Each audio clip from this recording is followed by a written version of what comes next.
Oh, my biddies. Sorry for the delay. I got involved, lost track of time because I got involved in at least AI read. I know it was AI because they pronounced Beverly Hills 90210 as Beverly Hills 90,210. Like, who does that? It was ridiculous. But it was an analysis of the character Missy Cooper from Sheldon, from Young Sheldon. It was fascinating how about she's the glass child and all of her she was told that she was the dumb one all her life, so she became the dumb one. It was wild. It was very good. I don't remember. It's something like Cooper Central or something was the thing. If I figure it out, I'll try and remember to put a link in. No, no, um, no. What do you call it? No promises on that because I probably won't do it, but I'll try. I'll try to remember.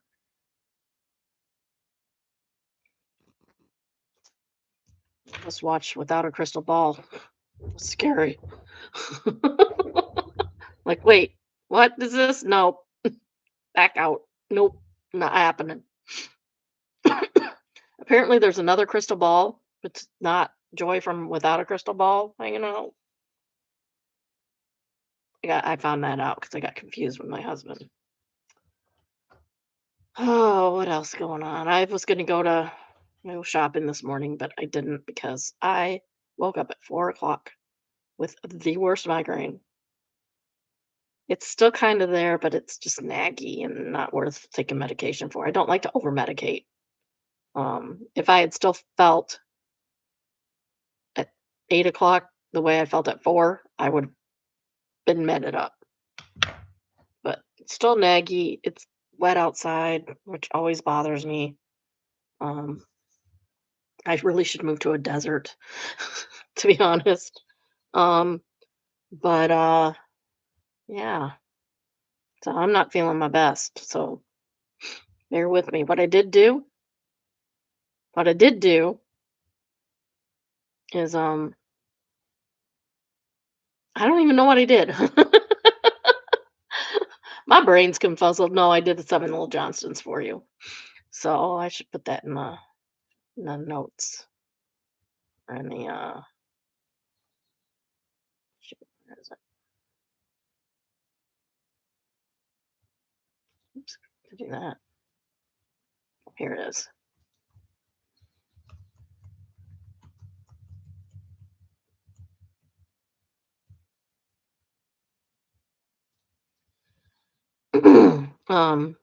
I got 7 Little Johnsons done in 2 days. I'm so proud of myself.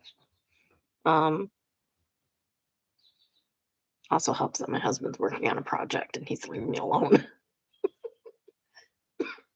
I even made him dessert yesterday. Well, okay, I didn't make him. I heated him up as dessert yesterday. I did not consider taking things out of a container and putting them in the oven, making anything. Speaking of making things, if you watch Anti Chef, I highly recommend though watching Anti Chef. He's on Sundays. He posts on Sundays. Um, he is a guy who lost his job during COVID or couldn't find one. His wife was the essentially the breadwinner, and they were going all over the world. I think they lived in Belgium for a while and England, and I'm not even sure of what all. The UK anyway. I'm not positive it was England. But they so while they're doing this, I gotta do something, and he had been in television and stuff.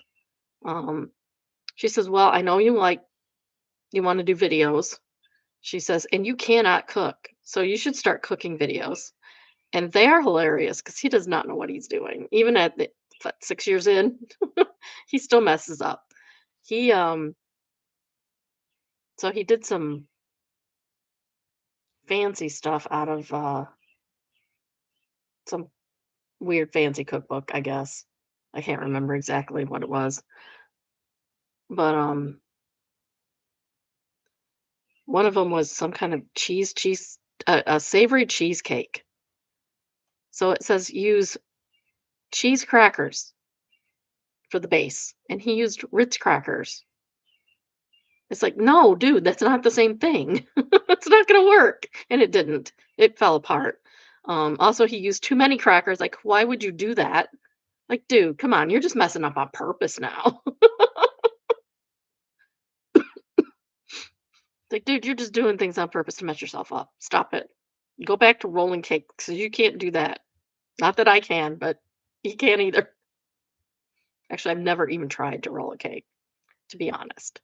I probably would be terrible at it, though. If it came out good, I'd be amazed.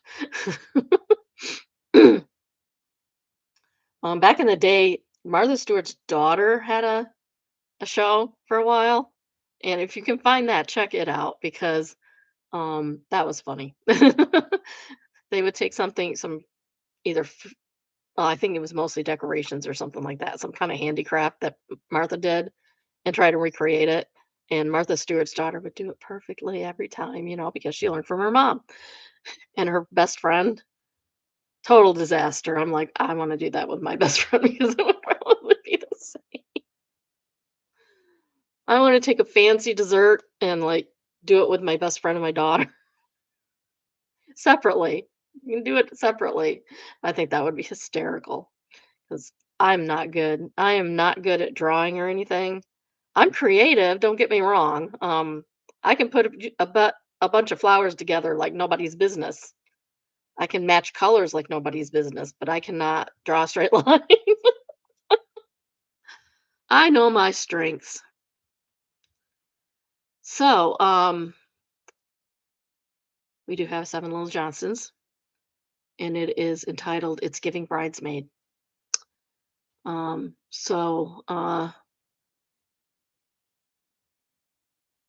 Wait, did I do two of them? What the heck did I do?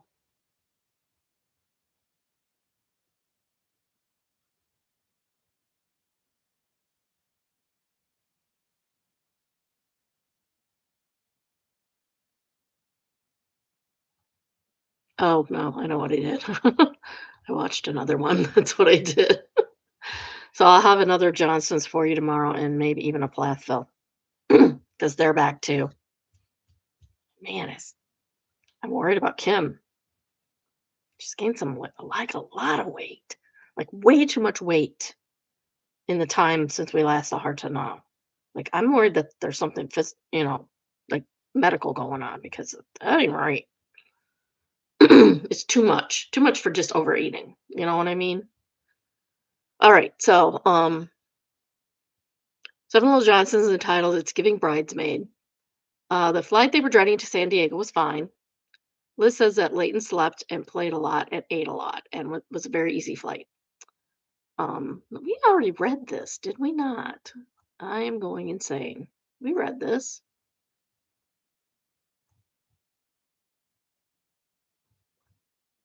Um,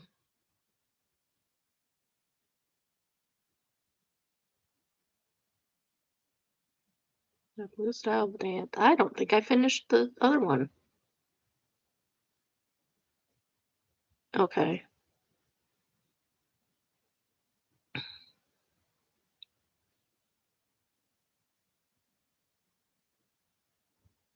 Okay, I think this is the new one. Oh, it's so weird. I think I might have missed a little bit. We'll get over it. Okay, so Bryce says I like okay,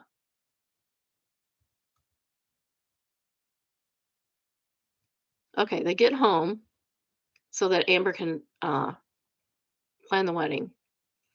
Liz shows Bryce how to send a letter, like he couldn't figure it out himself. They indicate they're not having a fun time until the wedding, and that's 4 months away. Bryce says, I like what Elizabeth likes. Of course he does. So they're planning a walkthrough with the planner, but she already has like a layout for the tent, and I'm really confused. The bridesmaids' dresses are ordered. and will come in about 2 months before the wedding. Bryce needs a suit and he wants camo. Um,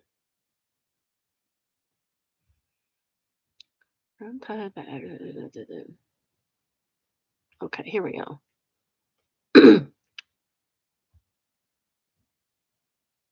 So they have the brown drab color for the wedding.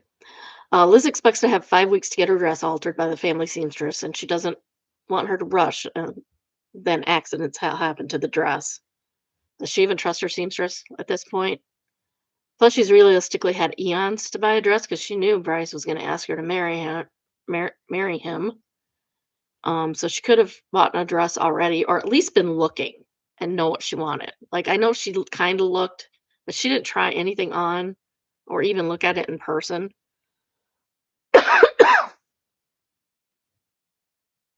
Or she could have asked him in the meantime too. Nothing stopping her. They have a kid and all.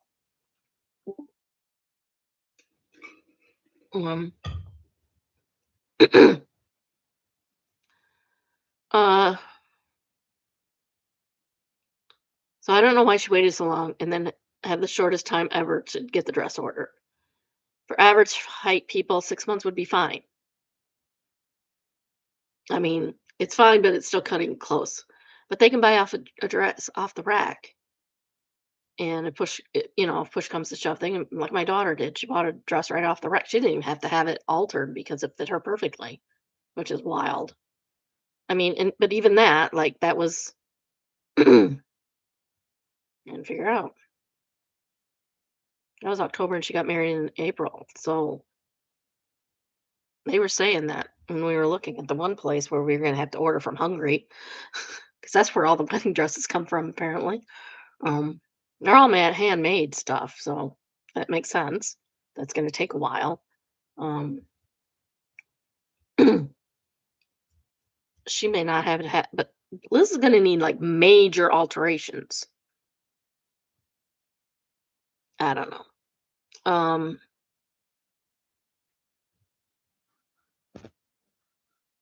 so anyway, she doesn't have that option, so she really needed to plan better or delay the wedding longer.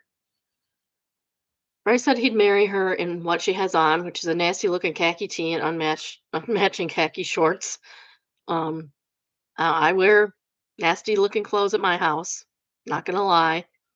Also, don't have a camera crew in my house. You see this, not this. This down here. You don't see that most of the time. Um, she tells him he needs to start practicing his vows. Now, that's something that can wait till later.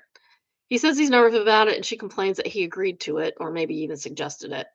And he said so that she'd be more happier.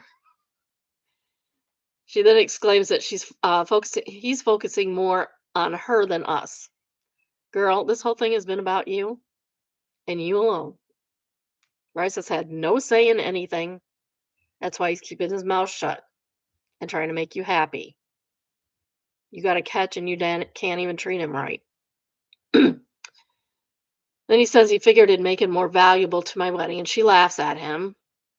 So he tries to rephrase and said more entertaining, and she says intimate is the word, and he has the most horrified, confused look on his face when she says intimate. He was not thinking the same kind of intimate. Jonah says the ceremony will be more personal with them writing their vows, and he's right. Emma says she's definitely going to mention fishing and hunting. And I know people who have mentioned fishing and hunting at their wedding in their wedding vows, so it's okay. Alex agrees with her. The wedding planner, I think, I think it's the wedding planner, shows up and comments how Amber and Liz have matching t-shirts. Matching drab, khaki brown matching t-shirts. They're nasty. Like, I would never. They're just ugly. Like there are nice browns. This was not it. And they're matching. Um Emma says that she mistakes them for each other anyway because Liz is mini Amber. It's not a compliment. And I just have to ask, have business people in the South stopped dressing for work? Because this planner is in a brown advertisement tee. So like it has a logo of some floral shop or something, and white shorts. Like I would never show up to a client's house like that. It's crazy to me. And the photographer was the same way. I don't get it. I was always taught to show up in professional attire if you're doing a professional thing. At least business casual. You can wear jeans. Don't wear nasty shorts. Okay. That's my rant for the day. Well, maybe not for the day, but for now.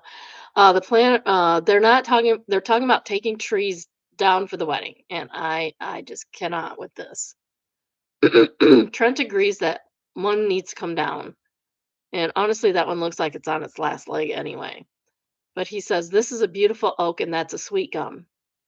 And I looked up sweet gum trees because I had never heard of that before. Well, I might have heard of it, but I didn't know what it was. So apparently the sweet gum drops these spiky little balls off of them. And they're if you're walking around barefoot, you can get spiked. So they're not a nice tree to have anyway. So he's fine with taking that out.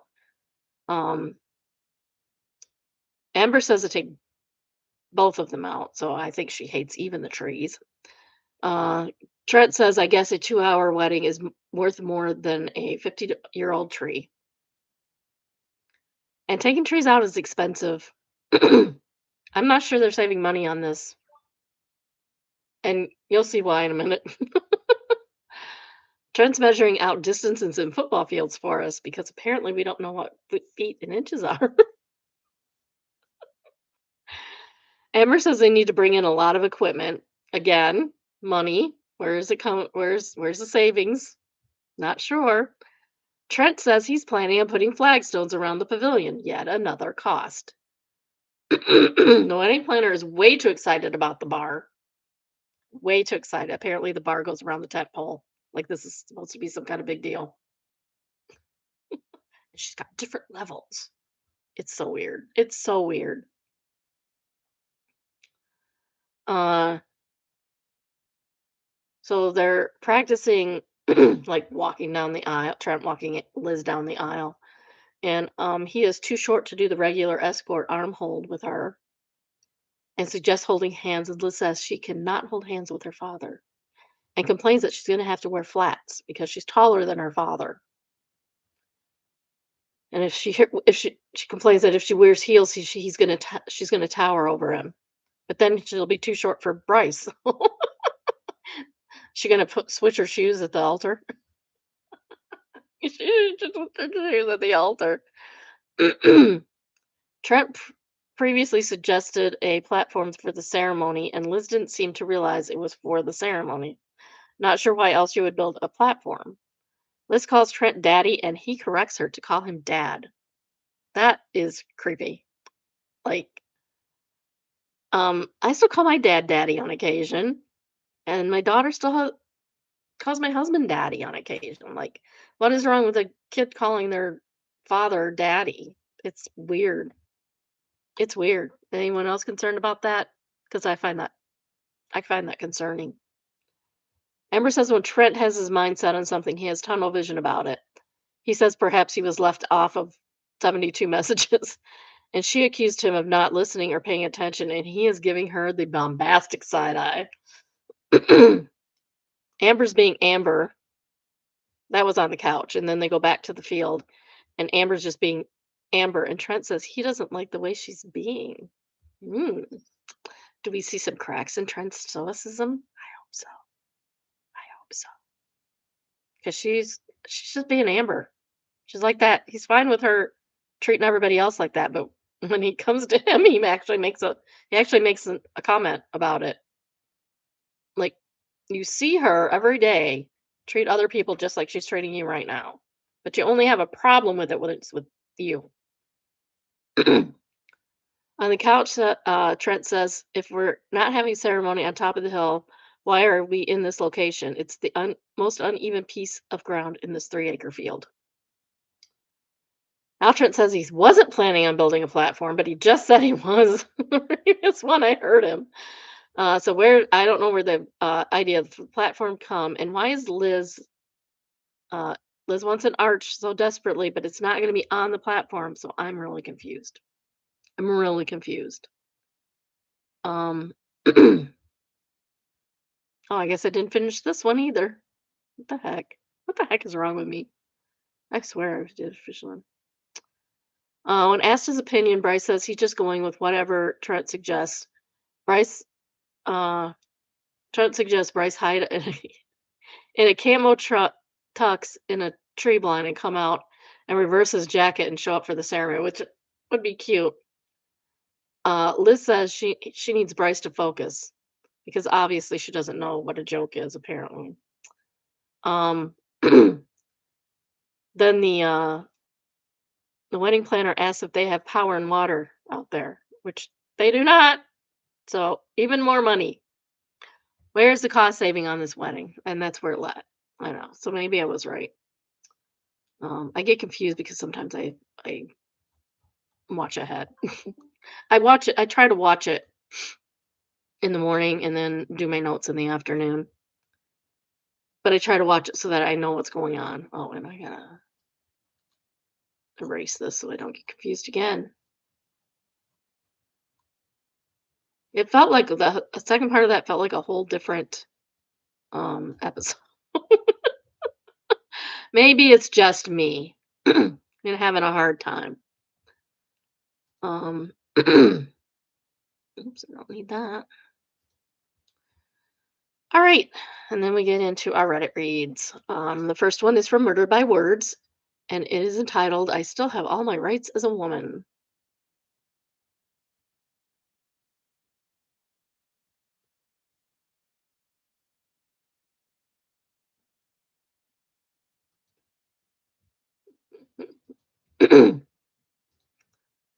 So Nico Sis says we're uh, now 1 year and 1 month and 17 days into Trump's presidency. I still have all my rights as a woman. My voting rights haven't been taken. I haven't been discriminated against, or any of what Democrats said would happen. And Kat Hellendale says, translation, I didn't lose any rights I care about, so you must be imagining it. And she is correct. Because certain women have lost the rights to their own freaking body. And now they have to wait till they are literally dying before they can get a very, very needed medical abortion. It's ridiculous. Well, not medical. There's medical care. They have to be dying before they can get medical care. Can you think of any other circumstance where you have to be dying before you can get medical care? I can't. Gadsill is a top-rated comment. They say she will only care if something happens to her personally. They are fundamentally antisocial creatures. uh, Wenger for president? I don't know what that's supposed to mean. It's a core requirement of being a Republican. It's a total lack of empathy. And Gadsall answers again, practicing the religion of supply side Jesus. Proud Disappointer says the things Democrats actually said would happen. Trump would put us in an unnecessary wars, tank the economy, tariffs would drive up the cost of living, gas would go even higher, and he'd stop the files from being released. He'd do more of Putin's bidding. He'd start his own private military force. He'd use his position to once again enrich himself and his family by breaking laws. Update: Levitt admitted today that the SAVE Act will make it harder for married American women to vote. Y'all, I can't with these clowns. Can anyone even locate the goalposts at this point? No, I can't. If one person doesn't have to go through certain hoops to get to register to vote, no one should have to go through those hoops to get registered to vote. It should be equal. Equal.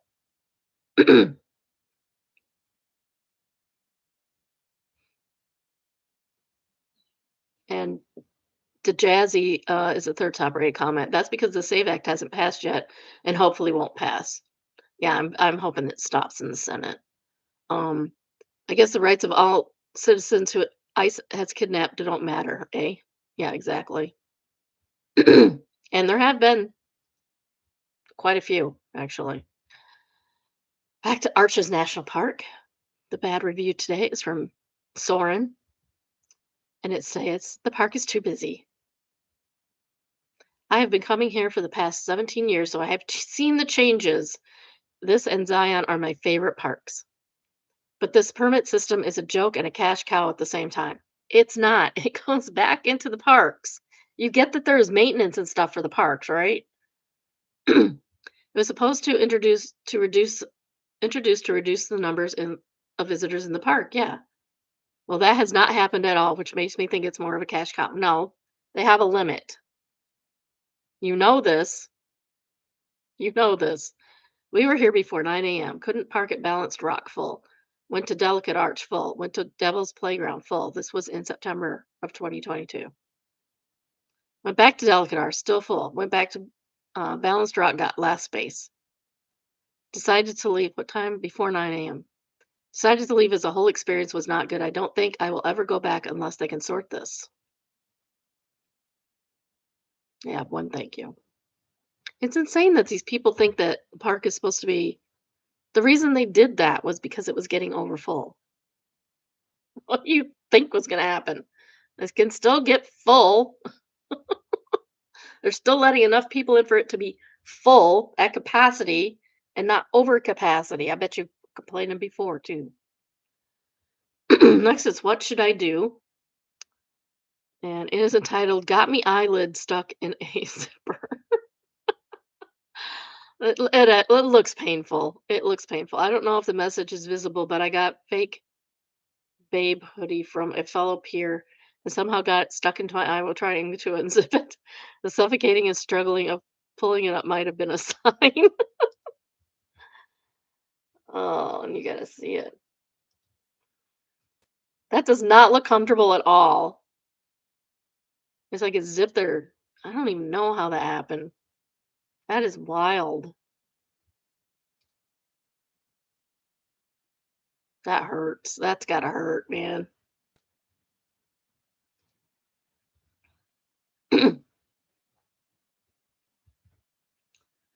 Slap Chop Chap says, Voted because this literally stopped me in my tracks, OP. Look, that looks like it was painful." um, Pia Chichi says, "Didn't look at your title and thought your eye might have gotten stitched because it does look a little bit like that, and yet it doesn't." Their top right comment is just ouch. Next is malicious compliance and is entitled, "If you don't like the way I eat, I simply won't." My parents are very weird people. Oh, I'm sorry to hear that, OP. That sucks. A lot of very small random things will set them off and they will seize about them for hours. Call me names. Well, that's not right. Threaten to take away things from me if that's not right. And threaten to kick me out. How old are you? Are you a teenager? This does not seem right. None of that seems right. Bad parents. Bad parents at any age. They also don't believe my most mental health issues diagnoses. Either I get a therapist and magically get better, or if it's a waste of money. Meds or anything else out of the question. Oh, that is so heartbreaking. I hope you get out soon. One of the biggest pet peeves is how I eat. I call myself a grazer. It's that example. I like to have small, light meals throughout the day. Heavy meals or meals rich in dairy, acidity, or fats make me feel very nauseous, as well as eating too fast. I'm also never really hungry or ravenous. Sometimes I just feel a little dizzy, so I need to eat to feel better. If you're going so long without eating that you feel dizzy, you're going too long between meals, honey. You need to eat more often, or eat something, more. Eat more or more often. Eat more in one sitting or more often. This leads me to when going out for dinner or taking portions of homemade meals, to either take home leftovers or pack up my portions for the next day. I'd like to clear the air. I don't waste food. It always gets eaten just on my terms and within a reasonable amount of a day or so. That seems perfectly fine. Unless you have parents that insist on you overeating and finishing all your food on your plate. My friends and I mean, when you're old enough to type this out, you're old enough to decide whether you're hungry or not and how to eat. My friends and relatives do not see an issue with this. My mother and stepfather, my stepfather especially, do. 2 weeks ago, he screamed at me because I didn't finish my food and I took it home for the next day's lunch, which I did eat at work. He was okay, so this person's got to be like a freaking adult. He was raging up how it wasn't how you're supposed to eat food. I didn't know that we were gatekeeping how to eat food. It's weird. And he hates having to buy me food and told me to stop asking for food when we go out. He won't pay for it anymore. She has a job. She can pay for it herself. She can go fly a kite. And if you go out, just don't take her if it bothers you that much. I assume it's a girl. Usually it is. He also called me several flavorful names while my spineless mother just sat there. My poor baby brother found me that night and apologized on their behalf, saying he didn't know why they were like this, so rude to you. Poor little boy. Game on then. Since that night, whenever my family and I go out to eat, I don't get a single thing. If I bring my wallet, I make a point to order by myself and order a small meal. At home, I take very little portions, no more leftovers. At first, my dad refused to say anything, but now him and my mom are both throwing around anorexia and EDs. I'm 5'4" and 130 pounds with a body fat percent of 24%. Perfectly healthy, even by my primary doctor standards. She sounds perfectly healthy to me. 5'4" and 130 is pretty good.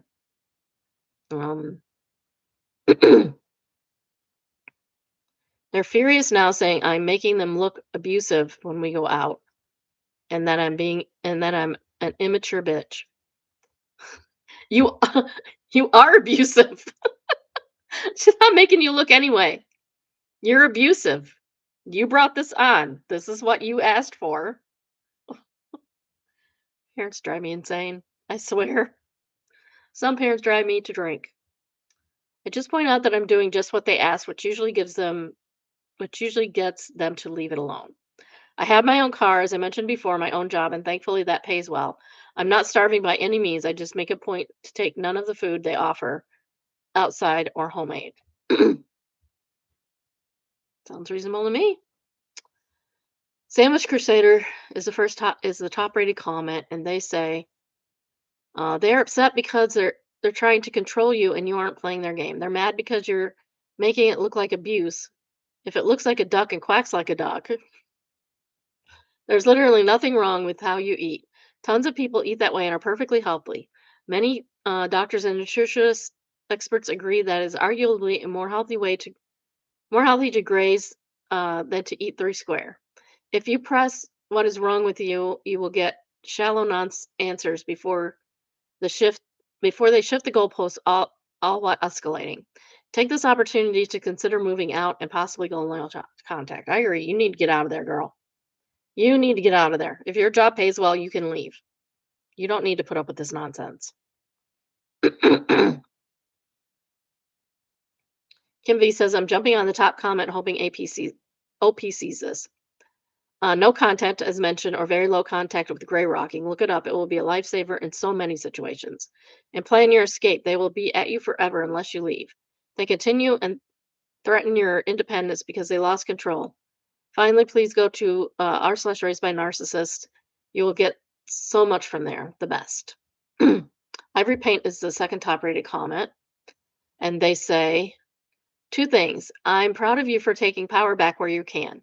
Being in a situation like this sounds awful, and finding ways to relieve some of that pressure is good. I'm worried for your safety. This is a textbook abusive situation. Even if they've never put hands on you, the way they act and speak, both to and around you, is abusive. If you legally can, get out. If you can't, reach for help from trusted people around you. Edit. I just want to add, you deserve better. You deserve to feel safe and loved. And I'm worried about the little boy, too. I'm worried about the little brother. What's he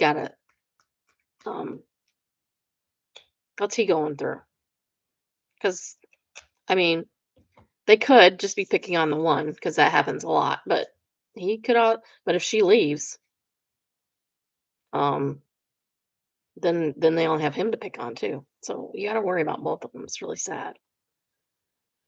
Utah man says, I grew up with abusive parents. Once I started doing real research on the topic, I was absolutely shocked by the myriad of ways it could manifest and how many applied directly to my situation. So many things that seemed off but were perceived to be normal and innocuous simply because I was used to it. Exactly. When you grow up in a family, everything, even little quirks, seem normal until you grow up and grow out and get to know other people and are like, oh, that should not have happened. I see how that should not have happened now.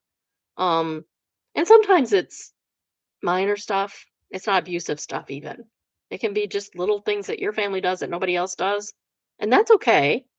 But when it's abusive, it's really damaging. Food control was one of the most stressful parts of my childhood, and I didn't even realize how abnormal it was until I got to the other side and gained perspective. Just what I said. Once you get out and you meet other people and they're like, that's not right. Because they will say, that's not right. That's not right. You should not have been treated like that. Then you start to gain perspective and see how wrong it was. And that's normal part of life, especially if you were brought up in an abusive home, even if it wasn't physically abusive. There's other types of abuse. The third top rated comment is from Pandorastic, and they say they look abusive because they are abusive. Exactly. I said that already, didn't I? Promise I don't read these ahead. Next, we have evil buildings, and this is the Battersea Power Station in London. I wonder when we're going to run out of the evil buildings. And it looks like I would like to see it at night because I bet it looks really creepy at night. But that is the building we are calling evil today.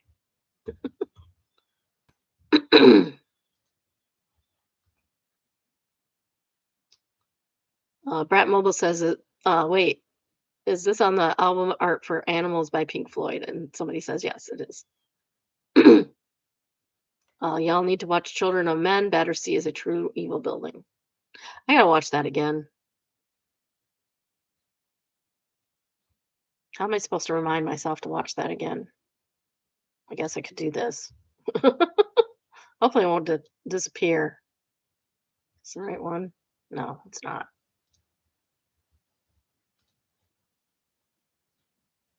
I have a list under another name. I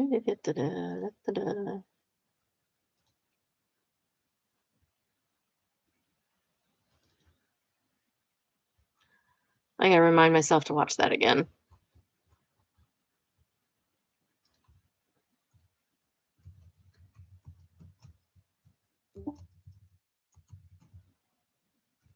I know I've seen it. I'm pretty sure I've seen it. Pretty sure I've seen it. um, so I definitely need to go see that again. Or go see it. Find it and see it again.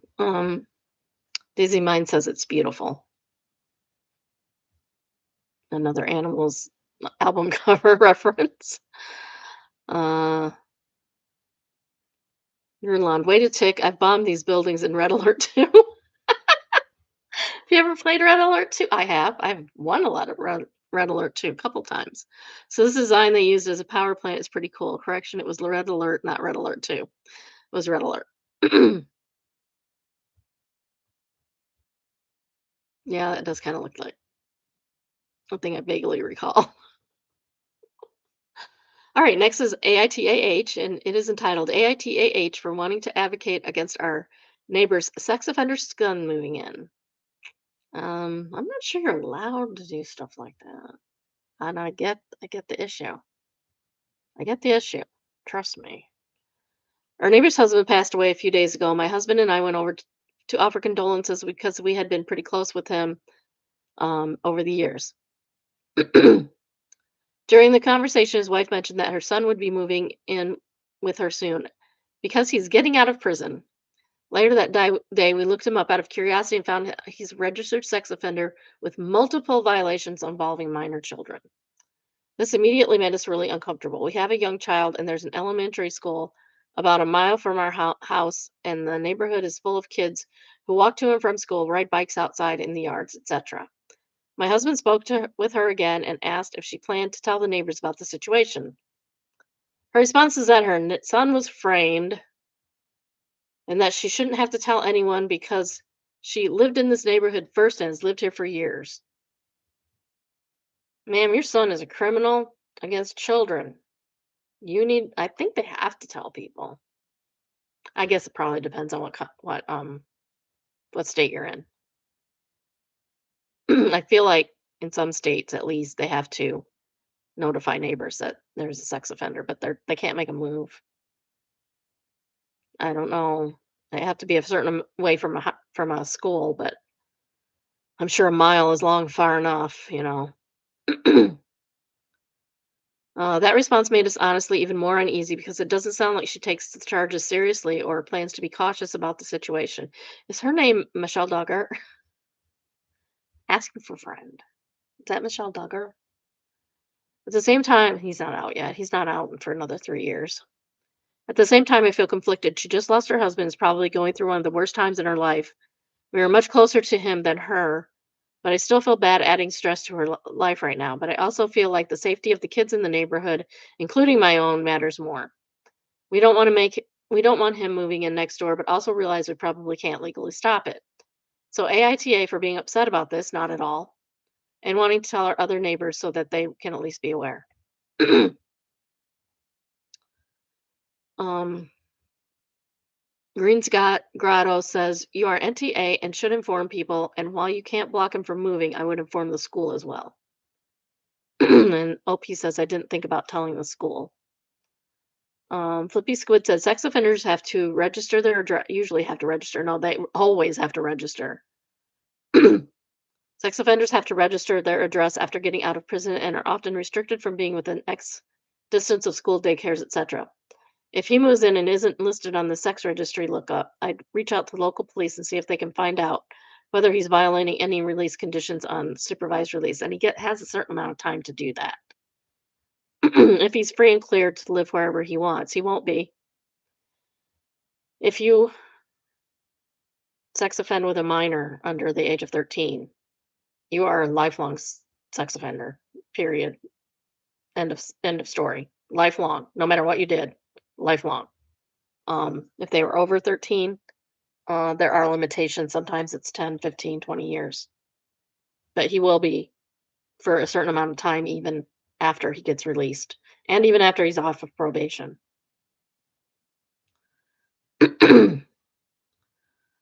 It's really concerning that she is adamant he was framed. Either she won't take the steps to protect local kids or he lied to her about it and hasn't learned a thing. Use clock answers, or she's simply in denial. And somebody says it's never good, and it's not.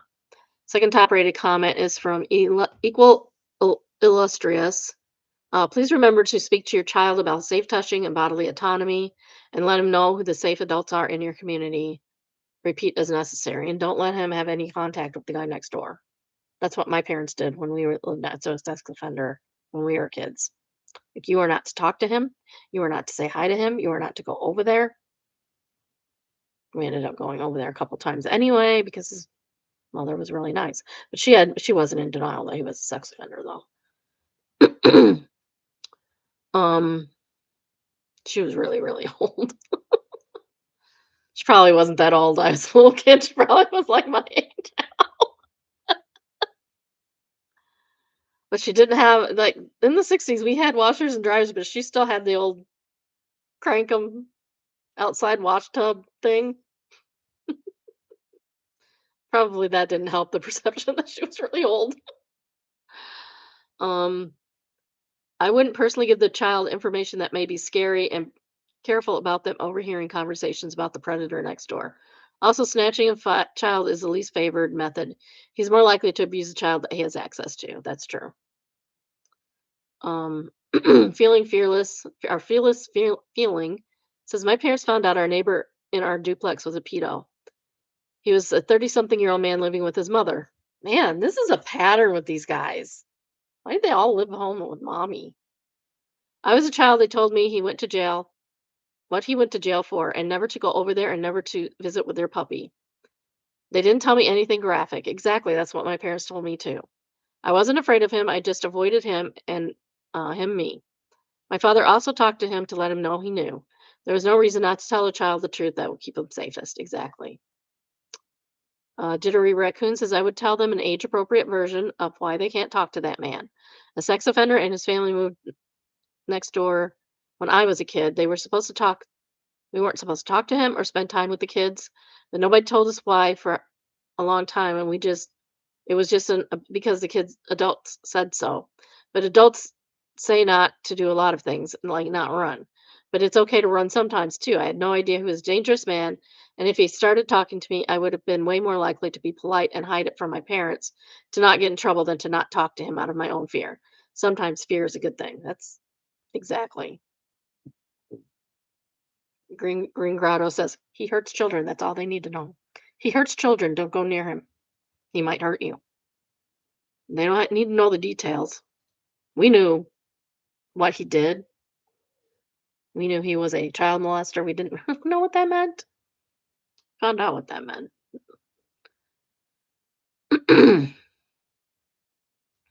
Okay, that's weird. All right, third. No. All right, we already did those. Okay, no, we didn't. Wait. Oh, there we go. I don't know why my buttons are wrong. I told you. Told you. I'm glad I didn't go drive today because my brain is clearly not in it. Prior Soil says, okay, it's probably legal for him to live there, but look carefully at the registry. In my state, the reporting requirements indicate how likely they think the person is to reoffend. I'm very sorry that you're going through this. I'm a SA survivor. Whatever you do, it's going to be the right thing. Um, OP says he was denied parole in 24 because he had a likelihood to reoffend, so I'm not sure how he's getting out now. I'm sorry you went through that.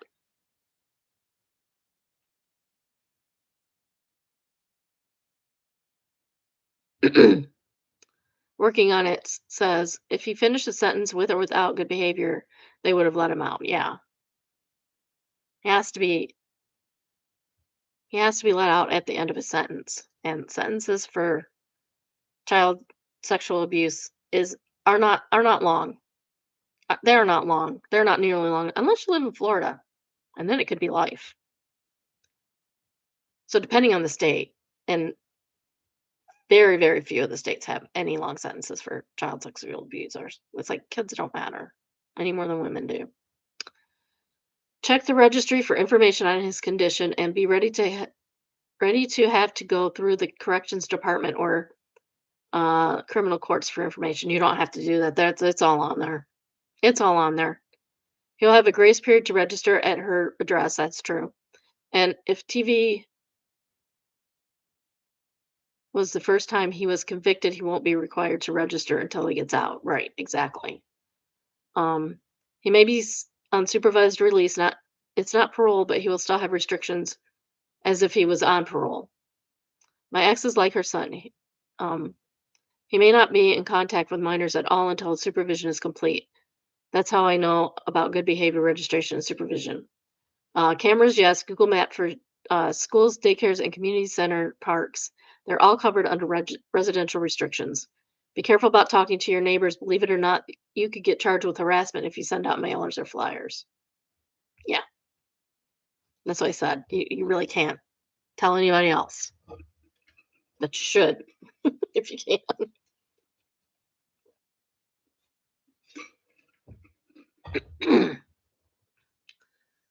Next, we have Neighbors from Hell, and it is entitled Neighbor Tells Me He's Going to Keep Blasting Music Until I Move. I live in a townhouse in Frederick County, Maryland. The home share a party wall. Why did you put party in there? The home share a wall. I moved back in 2022. Since moving in, I've occasionally been able to hear amplified music or TV coming through the wall from my neighbor. Okay.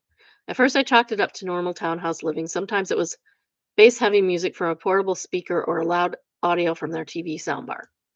Whenever it got bad, I tried to handle it in the neighborly way. Over the course of about 2 years, I reached out to him twice to let him know the bass was traveling through the wall. The first time he was actually pretty cool about it and turned it down. The second time I asked if he wouldn't mind lowering it, he said, "Yes, I do mind," and the tone changed after that. The bass had always been audible in parts of the house when he played music, but Thanksgiving last year was really the moment where things crossed the line for us. Night the music was extremely loud and went past midnight. That's when he called the cops at 10. I texted him explaining that my wife and I were trying to get our daughter to sleep and asked if he could please turn it down. Around the same time, my wife went over and knocked on the door to politely explain the same thing. He left my message unread and actually turned up the music. This was the moment where it stopped feeling like normal townhouse noise and started to feel like straight up disrespect. And that's when I finally decided to contact the HOA. You can contact the cops, honey. Since that point, the situation has escalated. The music started happening much more frequently, and when it happens, it's now much louder than before. It's heavy bass music that carries through the wall and throughout the house, and at times it's loud enough to exceed the local daytime noise limits. So call the cops. The HOA issued a violation on January 22nd under the nuisance clause with a 30-day cure period. The cure period expired in late February and the noise didn't stop. This past weekend, loud bass heavy music started around 4 p.m. and was loud enough to be heard throughout the house. I called the police. They arrived at 5:27 and spoke with them and left around 5:30. The music continued loudly after the police. A few minutes later, the neighbor came to my door to confront me. When I opened the door, he was already very worked up and even opened the storm door himself before I had reached for it. The whole interaction was captured on my Ring camera. Good, take it to the cops. He told me I was disrespecting him by calling the police and complaining to the HOA. No, you're disrespecting everybody with your noise, sir. He also said he didn't want me calling the police or complaining about him anymore and that he can blast music until 11 p.m. if he wants to. At one point, he said the music is part of his Mexican culture and that I need to respect that. No, no, that's not how that works. Nobody's discriminating against you, sir. Loud noise is loud noise. He also told me that I can't afford a single family house. That's my problem. I should get a better job. Like you have a single family house, sir? Pot, meat kettle. I told him he is breaking the law, going over 65 decibels. This dude came across as an entitled moron to me. I asked him to leave my property and eventually did, but as he was walking away, he said he would keep blasting music until I moved. His wife chimed in to remind him to compare my daughter occasionally crying at night to him blasting music whenever he wants. That is a totally different thing. Nobody's controlling a crying baby, but we can most definitely control your music. I could consider filing a peace order based on the confrontation. The noise again continued after the officer left, but it ended around 7 p.m. At this point, there's already an HOA violation on record, and it sent the HOA a detailed report asking them to escalate enforcement. But now the whole situation feels tense, and it's going to until it's resolved. Sometimes you got to go through something. um, and now I'm getting insults, confrontation at my door, and being told it's my fault for living in a townhouse. I'm honestly considering filing the peace order for the officer mentioned, but I'm not sure if that's the right move. Oh no, you should do that. I'm just so sick of this dude's crap. Take this as a warning if you're considering buying a townhouse. No, this has nothing to do with the townhouse. This has something to do with your neighbors. I had the same thing going on with my neighbor, where they would complain about noise with us, but it wasn't like it was less than 60 decibels, which is perfectly fine even at night. And they had to complain about it. Now this guy is doing it to be obnoxious, and we were not. I mean, I don't think having 2 parties in 3 years is is, a reason to escalate anything, but they did. It didn't go anywhere because we went to court and the cop didn't show up because the cop didn't think it was all that. He didn't even want us to write a ticket. And he did. And the second one, I mean, I was sleeping in the house, and I'm a light sleeper. As you know, I do not sleep. And I was asleep when the cops were here the whole time. That's how loud they were. Take this as a warning if you're considering buying a townhouse. This whole saga has taken up a lot of time and energy and peace of mind. At least it gave me a ton of evidence this interaction. Shout out to my wife for recording it on the doorbell cam. Update, he blasted his music again the following night, contacted the police again, and showed the officer the video. He spoke with the neighbor outside, and the neighbor admitted that he has been retaliating. The officer also suggested filing a peace off order and to keep documenting everything. Filing peace order today. Good. Wonder if there's any more updates. Let's find out.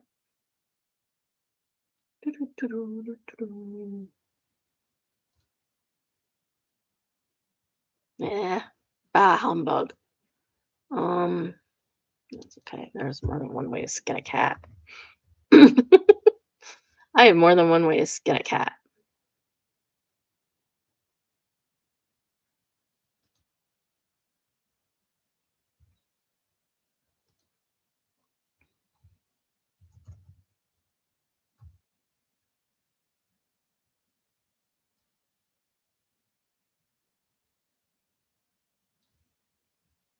I guess I gotta write it.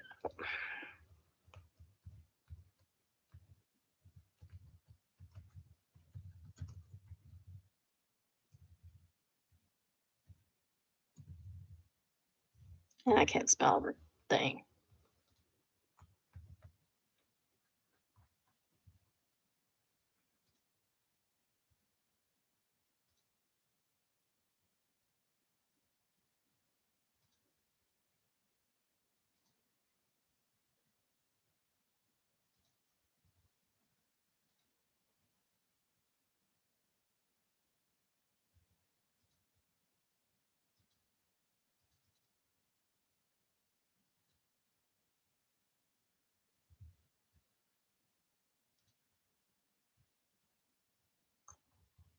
Okay, there does not seem to be any updates. So no updates. I'd like to know if the neighbor ended up being compliant. He admitted he was retaliating, which is rude. You're retaliating why? Because you're mad that people have lives and would like to sleep sometimes? This is found Satan, and it's entitled Dude Calling in Sick to Places He Doesn't Work At. I'm sorry, that sounds hysterical. This is for some reason part 2. I don't know why.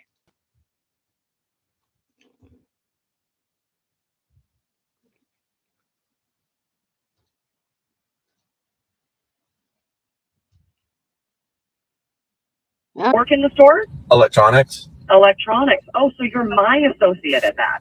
I'm Sylvia, and I'm your SWAT leader. Okay. So I'm the manager in charge of you. So I can tell you it is definitely unapproved if you do not show up for your shift.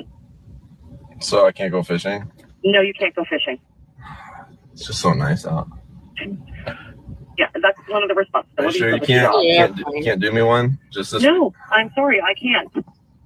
And just, I mean, it doesn't look very good for you. I won't be busy though. Jordan? Yeah. You're not looking very good to me right now. Not at all. Well, I look good. I just don't sound good. I'm confused. It's not a very good. It's not a very good first impression. Oh, I've met you before. I didn't know you're a manager. You don't remember me? No, I may have met you at the interview process, but I mean, we do a lot of them, so I don't remember every face. No. So I'm going to tell you at this point, if you don't show up for your shift, it is an automatic unapproved, which will be a first level written discipline. And within your first 90 days, that is definitely not a good thing. How many of those do I get? You're missing the point of what I'm trying to tell you. Okay. Okay, so you need to take care of your shift, man. Okay, thanks. Bye. Bye. I'm sorry, it's evil, but it's also really funny. It's evil, but it's really funny.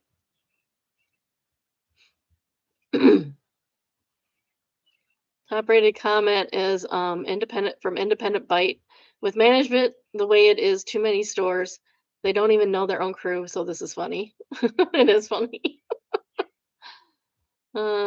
Special says, sucks if your name is Jordan, though. Independent Bite answers do use random names.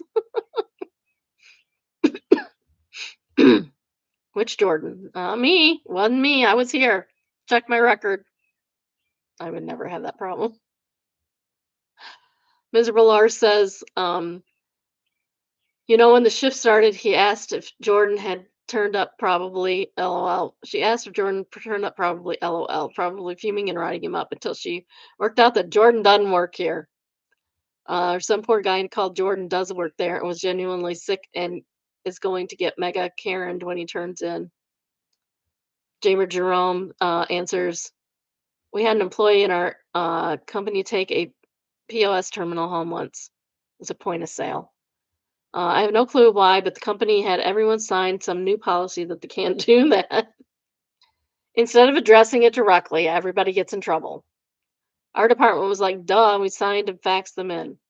We included an extra sign sheet for a Juan Hernandez Fernandez. I bought a car from a Hernandez Fernandez once, and my coworker added the Juan. Apparently, HR spent 2 weeks looking for this Juan Hernandez Fernandez.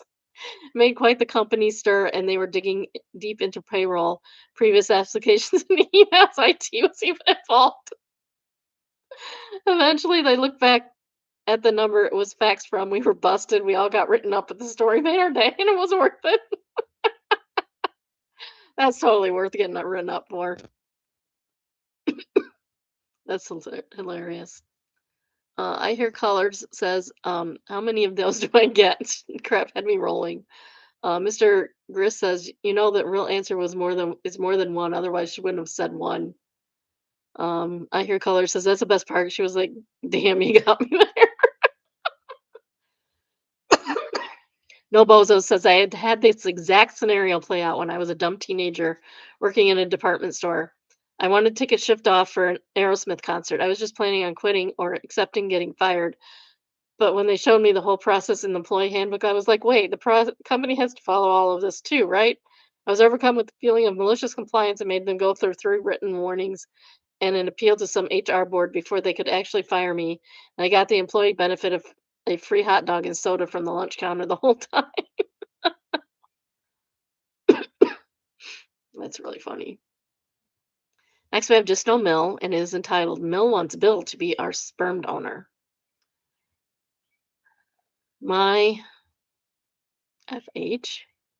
What's an FH? Fiance, husband? I don't know. I'm just going to call him the husband because maybe it's fine husband. I don't know. My husband and my boyfriend and I still don't know what FH is. I mean, there's partner. What's FH? Let me know. My fiance and I got engaged recently. I guess this has made mother-in-law think about grandkids. Fiance got the snip because we don't want kids.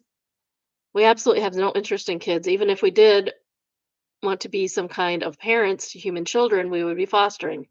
We have nibblings who we are very involved with, and that is absolutely all we want. Unfortunately, Mill found out about the procedure and has a lot of opinions, mostly about how we will change our mind or it will give him cancer. Some people's children, I swear. Not this guy's children, but his mother's parents. Now she's telling us to use Bill as our sperm donor. Neither me, fiance, or Bill have any interest in brother-in-law have any interest in this. I don't remember the context for the first time she said it, but it was so out of the blue I didn't react. And the conversation moved forward before my brain could catch up. She does have a tendency to randomly say wildly out of pocket things. So while it made me uncomfortable, I just let it be. I really thought it was a very weird one-time comment. Not to mention that you don't need a sperm donor for that. There are ways to get sperm if you need it after getting snipped. And it's your own.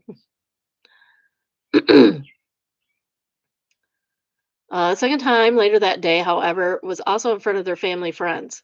My fiance was talking about how he didn't meet his aunt until he was in his late 20s. Roughly transcribed, fiance. I mean, if sister-in-law had a kid, I would definitely make efforts to meet the kid and be in their life.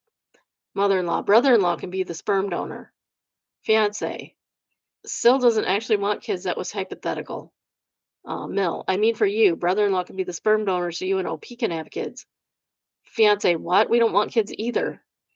Mother-in-law, you'll change your mind and brother-in-law can be your sperm donor.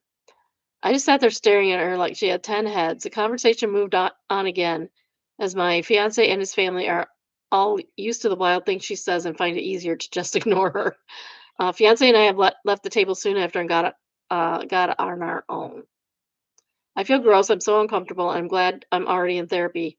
I told fiance he has to make it clear that she cannot keep saying things like that, which he will. He knows he needs to start shutting her down. I hope your fiance has your back. If he doesn't, don't marry him until he does. Numerous times. PRDVA, is that even legal? Yes, it's his brother, not her brother.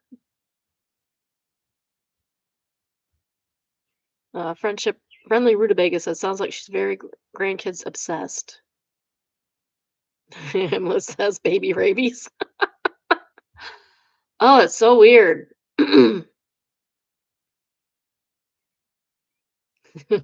Sweet Dream of the Abyss says, tell brother-in-law, hey, now you got a free pass, and then wink it and give him a double finger guns.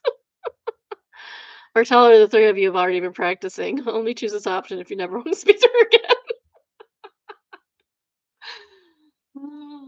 again. Oh, shoot. Oh, shoot. I clicked a wrong thing. I clicked a very wrong thing.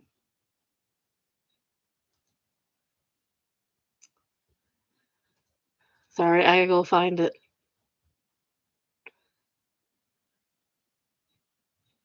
It was a petty revenge.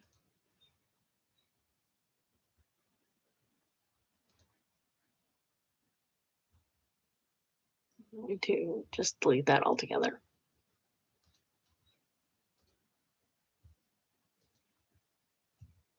Like it didn't happen.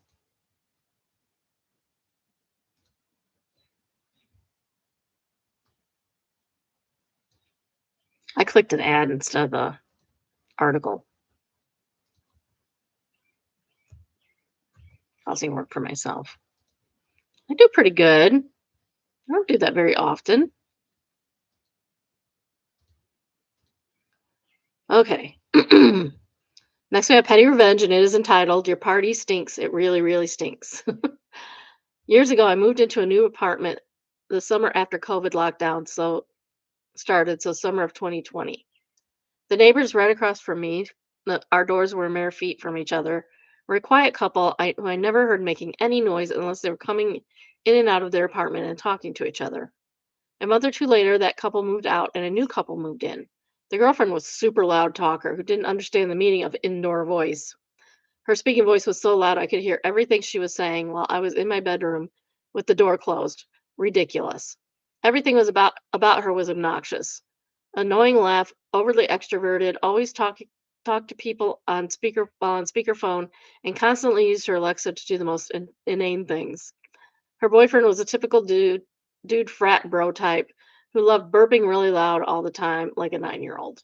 Since moving in, they hosted a bunch of parties in their apartment like every month and so on the weekends. This means that the COVID vaccine didn't exist yet for 9 or more months. Vaccine came first widely available in my area in April 2021. While they kept throwing parties, everyone was paranoid of catching it and getting critically sick or dying. But not this couple and their basic friends gave no wangs. Later, I learned that the girlfriend worked in a medical sales, so that tracks. Their parties would last from 8 p.m. to 3 a.m. every time, and of course, I didn't get any sleep. I'd lie in bed hearing bumping music and crowd chatter. Every single word the girlfriend said. Talking to them was unproductive. Management was toothless. And one time, this damn couple came back from a night of drinking and came back with their friends and held a house party from 3 a.m. to 9 a.m. WTF is that? Who does that? I had enough. While one of their parties were raging, I came out and sprayed liquid ass under their apartment door and went back to my apartment. For some weird reason, the chatter turned very quiet. It eventually came loud again, so I did it again, and it got much quieter. I even heard some people leave. They loudly wondered if someone shat themselves. The party eventually died out, and I enjoyed a quiet evening. Weighing you, Susan.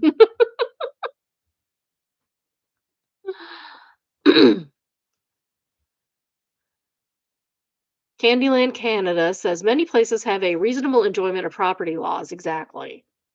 You start by making a formal written complaint to your landlord. If they fail to address it, then you may be able to complain to your provincial state housing authority. Make this your landlord's problem. Make notes every time this happens, the date, how long it lasted. Well, they probably don't even live there any longer if this was in 2021. That's 5 years ago, et cetera, et cetera, et cetera. Um, Next is Rainbow Riki, and they say, my sister had to deal with a pushy medical sales rep at her hospital during COVID. The rep begged for lunch for months before my sister caved. And then once they finally sat down for lunch at a cafe, the rep asked us, is it true about the mobile morgue or is that just fake news? My sister was already annoyed at this point, so she snapped, yes, why would you like to see the bodies? Needless to say, the hospital did not buy whatever medical device, and the rep stopped asking to speak with my sister again. Wouldn't be surprised if this was the same woman. Nobody likes medical reps, sales reps, apparently. Coder Joe says their party was shattered.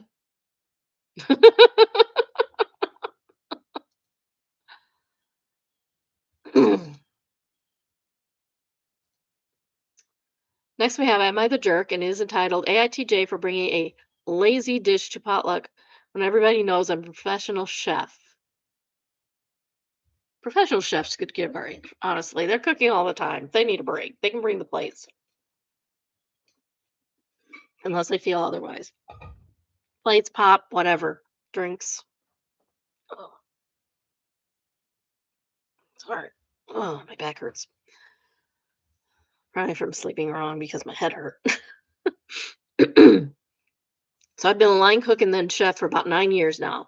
My friends know what they do. They've eaten my food. Some of them have even come to the restaurants I've worked at. It's a real part of my identity and our friend group. Every few months, we do a potluck of somebody's place. I genuinely love these. It's casual. Everybody brings something. We eat, hang out. But here's the thing. The moment people found out what I do for a living, every potluck became an unspoken performance review. People would watch me eat their dish and wait for my reaction. Someone once literally asked me to score their lasagna. I started to dread it a little. I would score it really low. Honestly, just score it really low. Do that. Everything's a 0, a 0.5. Too much salt. Always too much salt. So this time I made a deliberate choice. I bought a really good store-bought hummus, transferred it to a nice bowl, sliced some vegetables, arranged everything nice, and called it a day. Nothing homemade, nothing elaborate. I just wanted to show up as a friend and not the entertainment. 2 people said nothing. 3 people laughed and assumed I was joking and kept asking what the real dish was. My friend Kate pulled me aside and said she was kind of disappointed because she'd been looking forward to trying something I made and that it felt like I didn't care about the evening. No, he doesn't care about being your entertainment. Like I said, this would be perfectly fine for a chef to bring this to me because he needs a break too. His job is cooking. You're all off of work. Why can't he be? I tried to explain that I cook professionally 50 to 60 hours a week, and sometimes I just want to exist at a social event without my job being the main event, too. Kate said she understood, but seemed a bit cold for the rest of the night. Kate's a witch. I don't think I did anything wrong, but reactions have made me second guessing myself. No, you didn't do anything wrong. You are not the jerk. That's so stupid. uh, Footbeard says, "Are you a hobbit, sir?" Footbeard says, "Next time, bring a bag of ice and tell them it's a deconstructed water sculpture." I love that. That's awesome. People really need to learn that chef is a job title, not personal trait you have to switch on 24/7. OP says deconstructed water sculpture is killing me. Same. Same, OP, same. But yet that is basically the point. I wanted to show up as a person and not the evening's unpaid chef. There's a comment deleted by user, and it says, "That is 100% true. I'm a chef and totally stoked when my husband makes hot dogs for dinner." Hetty Harlow says, I made soup the other day for my mate who loves to cook and his dad is a chef, so taught him from a young age. I asked if it was any good and he gave me a little smile and said, it is superior meal by all measures. I said, you're just happy you didn't make it. Wayne, yes, but it's also tasty, thank you. His face when his little face when he said that, he was really appreciative. It was a basic lentil soup I threw together from herbs in the garden, garlic and onions. I'm still learning, but his encouragement meant a lot. Cooking is not easy. Cooking is easy. Almost anybody can cook. It just takes practice. It's easy. It just takes practice. Takes practice to get the hang of it. The prep, the timing, the nuance, the food science, and the art of it all. No, it's not. It's not all that. It's just throwing some stuff together in a pan and cooking it. Soup is what I'm starting with because it's not intimidating and I can learn about flavor combos. That's hilarious. I love the deconstructed water sculpture. That is awesome. Would you like some deconstructed water sculpture? Or some pop? Or wine? I don't have wine. I don't have wine, so you're going to bring your own. Entitled people entitled ex-renter acted like he owned my home. So this is from a year ago, but it still makes me angry today. I, 43 female, and my renter, 52 male, driving to work one day. He and I were on the same team, and the bus stop was a mile from our building. I decided to be nice and pick him up in the mornings as I came in. We got to know each other, and he told me he lost his car and license due to DWIs and was currently living on a friend's couch after the nasty divorce. He seemed very honest and open, just a dude down on his luck. Against my better judgment, I offered him to rent a room in my house. I own a 3-bedroom, 2-bath to myself and two dogs, and I figured I'd be helping someone out and making some income off my empty space. It started off as small things, him not owing anything and wanting to borrow until he got some income going. He had a job. How come he doesn't have any income? He has a job. You take him to work. This included a bedspread, pillows, towels, lamp. Okay, no biggie. He said his ex-girlfriend got all his stuff in the divorce. His ex. Not ex-girlfriend, his ex. It took him 6 months to buy his own towels. As he got more comfortable, he got more entitled to use all my cleaning supplies and toilet paper. He took pillows from sofa since they were communal items and used them on his bed. Those are not communal items, sir. Those are mine. I bought those. He used my kitchen towels to blow his nose. Ew, and hoarded them in his room. Oh, Kleenex, sir. Kleenex. Tissues, you know? He ate my food, used my spices, ran his TV 24/7. His true colors came out after a few weeks. I lived downtown in a capital city, and he went out every night and got drunk. So much for those DWIs teaching him anything. He'd always forget his key and ring the bell and knock it at 1:32 a.m., waking me up and my dogs. Then he'd make drunk meals and leave the dishes and the food out. I finally started charging him $25 per key in and told him past 9 p.m. he sleeps on the porch.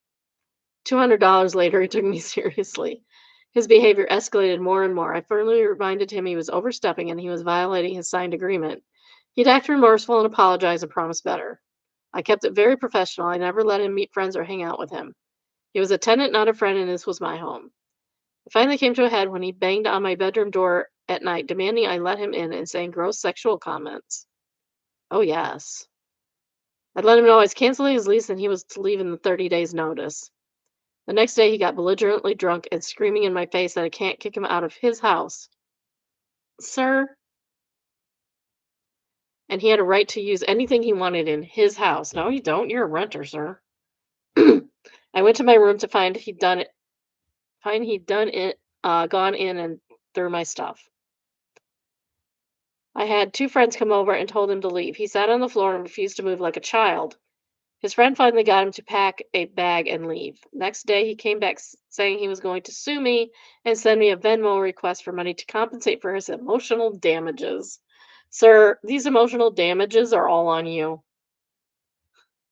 No, he also refused to give me my key back until his friend threatened to leave him on the curb. I filed a police report and let our managers know I no longer felt safe working with him. It's been a year and I still get glimpses of him as smug as ever, but at least not in my home. Oh, yeah. Found out he was telling people at work in our local food mart that we were married. Oh my goodness. Bitter Fishing Butt says, cannot imagine why this guy is divorced. I bet the divorce came out of nowhere, too. Lady P Donut says, considering he was telling people he and OP were married, makes me wonder if the ex-wife actually exists. OP says, God, I never thought of that. His throw up emoji. I guess I wanted to truly believe lies that deep can't happen, but people continually surprise me on how far they take a lie and start to believe it themselves. Gestalt Dude says there's a homeless guy that used to come into the library I lock up each night. He's friendly enough, more often than not, spending his time doing large puzzle. He usually wasn't in any trouble until he was. Not only had he convinced himself he worked at the library, but that some random woman he saw about the place were his daughters, and he couldn't understand why they wouldn't talk to him. That man sounds like he has mental issues, not just drunk issues. He was banned from the building after he went off another patron who apparently said something about one of the real staff. I see him around town and actually saw him this morning.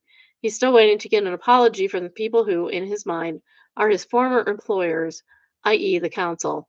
I think he'll get his job back at some point. He thinks he'll get his job back at some point. Jeez. Sue him for alimony. Oh, he said to sue him for alimony. Oh, man, that's so funny. That's why I like Reddit. They're funny.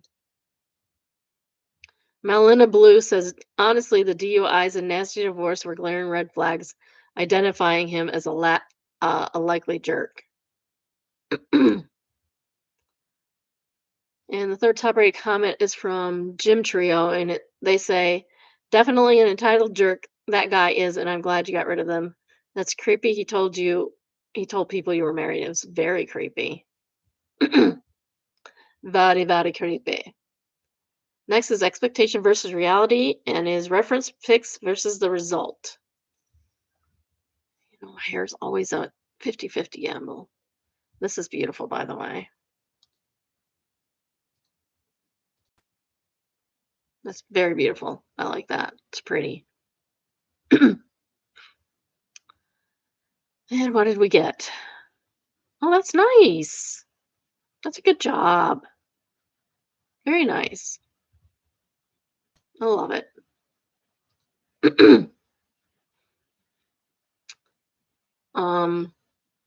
Dada Norlax says, nailed it. Total mermaid vibes. Hope he says, I was so happy when she showed me the pics from the back. Never attempted fun hair before. I want fun hair. My daughter-in-law should give me some fun hair. The hair in the first pic looks so dry, but your hair looks amazing and soft.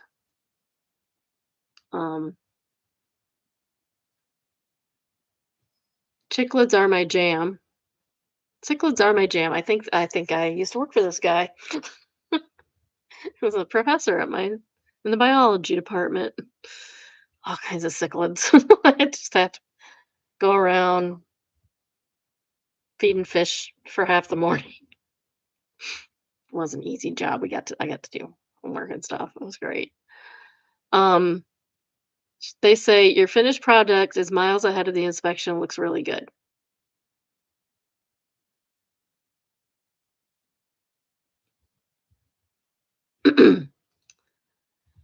All right, if you haven't, please like, subscribe, turn on your notifications, leave a message. If you meet me live, please chat me up. It's what we're here for. The chat's supposed to be banging, guys. Come on.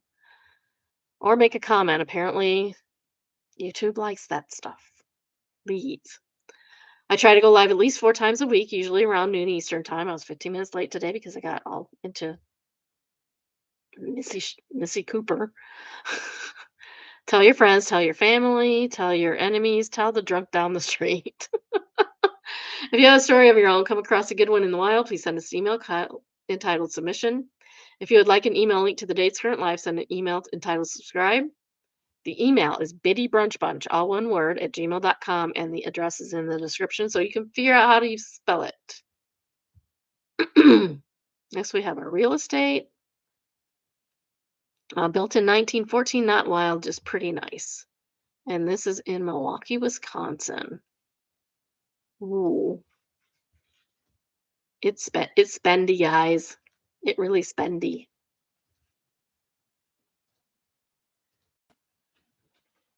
$3,750,000.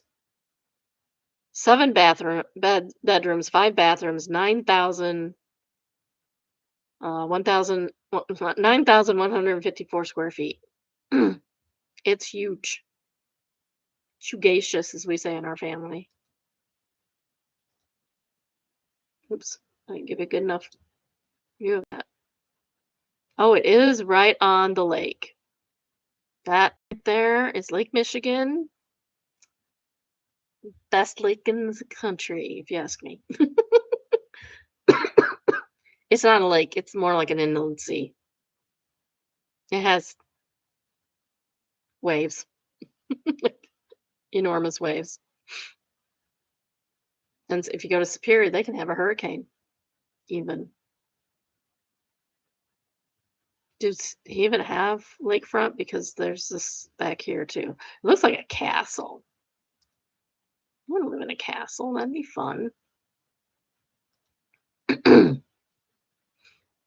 That's nice. I approve of these walls. This is nice. It's dark, but it's nice. Ooh, that's big. That's a big room. How are you supposed to watch TV with the TV on the side like that? I shouldn't say that. My niece does that.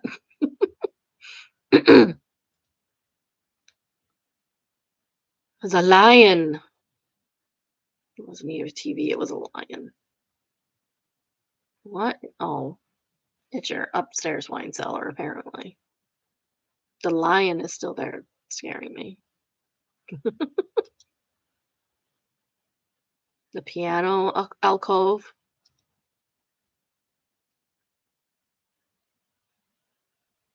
See, now I can't tell if the furniture is real or not in these.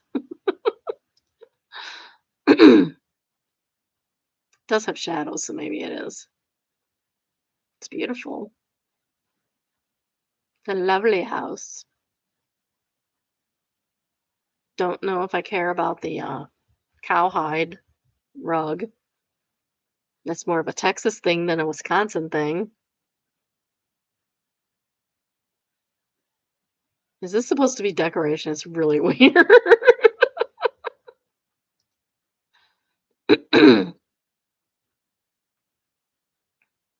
People's artwork fascinates me too. Some of these are really wild. That is a big table. That is a big table. I like how they have a dinner bell over here. I forgot I had a bell. I need to start using it again. Fireplace in the kitchen. That's kind of cool. Obviously fake fire.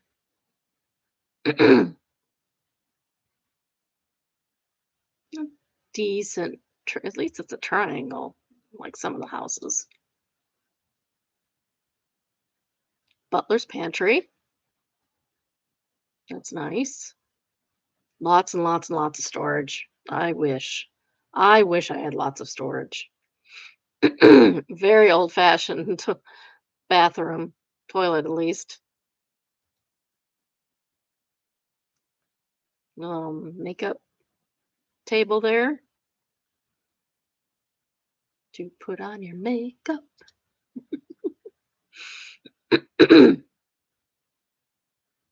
Oh, look, Harry Potter can sleep under the stairs. It's probably a closet. It's probably a storage closet. I like the arches for the doorways, but you already figured that out, right? Nice big room.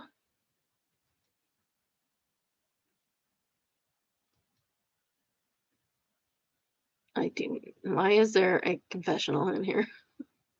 What is the point of this? It's bizarre to me. Is that supposed to be a bed? Don't know. That's so bizarre. I do not even know why. I would put like probably like shelves in there. That's crazy. There are a lot of angles in this house. Another place to put your makeup on. The built-ins are nice. I like that. Oh, that is nice. That is I approve this bathroom. Even though it's very bright, I approve this bathroom. It looks quite lovely.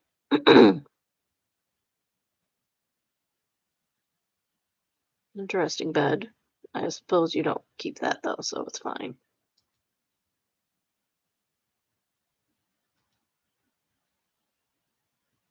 Oh, I like that.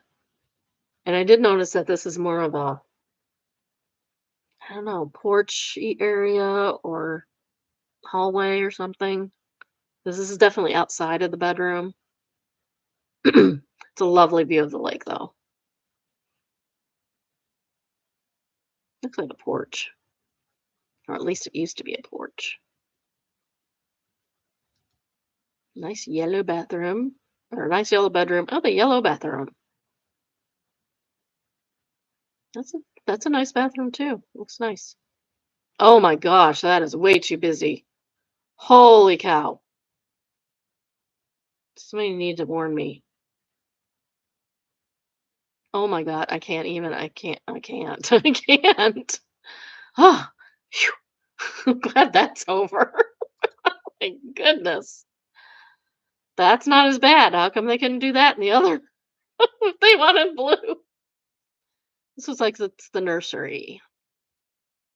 The blue nursery. I don't like how these people are in your backyard though.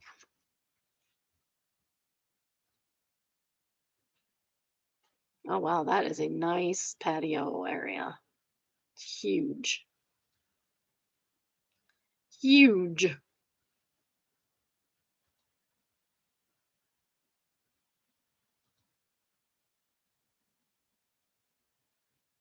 Nice front porch. I believe this is the front porch area. Nice. Is that a fountain or is that just a thing? I don't know. Bird bath? Looks like it used to be a bird bath. Wow, that is a garage. That is a garage for sure. There are more than one garage? Because that has 3 bays. Okay, I'm confused now. Not, it looks like a whole other place. I don't know. I don't know what I'm talking about.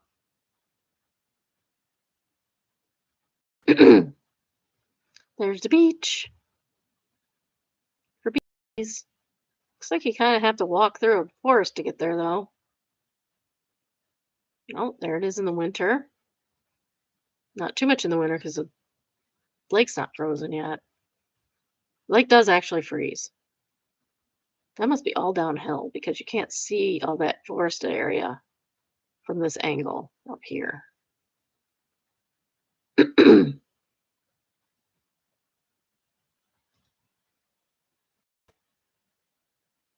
And there is the non-paved driveway. $3 million and they can't even afford to pave the drive. That's insane. See what else we can find out about it. 7 bedrooms, 5 baths, 9,100 square feet. Almost 9,154 square feet. Built in 1912. 1.35 acre lot. It's an Eschweiler estate. Drawing inspiration from an obviously French place. French chateau. 3 en-suites. And a primary featuring its own dressing room and ensuite bath. Outside, the experience is unrivaled, pristine grounds. And you not own the lakefronts, apparently, because there's Definitely a demolition between lakefront and owned 50 by 20 foot garage with heated concrete and a charming coach house with 3 additional garage. Uh, So that was 2 different garages.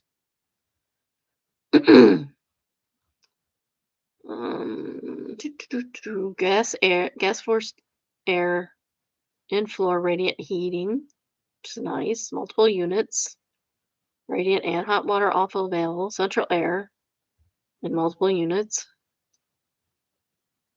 Dishwasher, dryer, oven, range, refrigerator, washer. Separate quarters, high-speed internet, pantry, cathedral ceiling, full basement, which I don't even think they showed.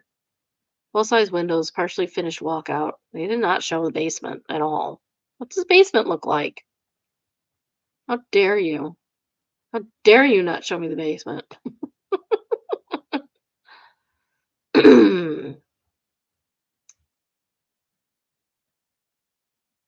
Well, they wanted 4.2 million last year. That didn't happen.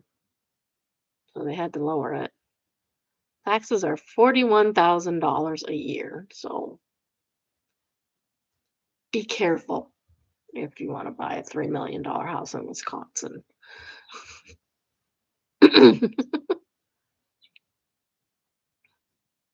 Nelmar says they did a hell of a job with such a narrow lot.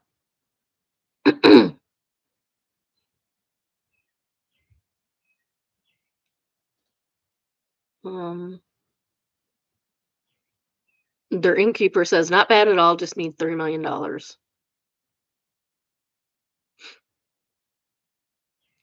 Lounge Singer says I need 3.75 million to buy it, and an extra 3 million on top of that to invest so I could manage the property taxes and upkeep costs. I also probably need at least a part-time job too for provisions, utilities, and incidentals. Once I get all that, I'm buying this place probably if it's still on the market. uh, Dumbass Semper Viren says, furniture. Let's talk in the 7 range. Most of these are memes.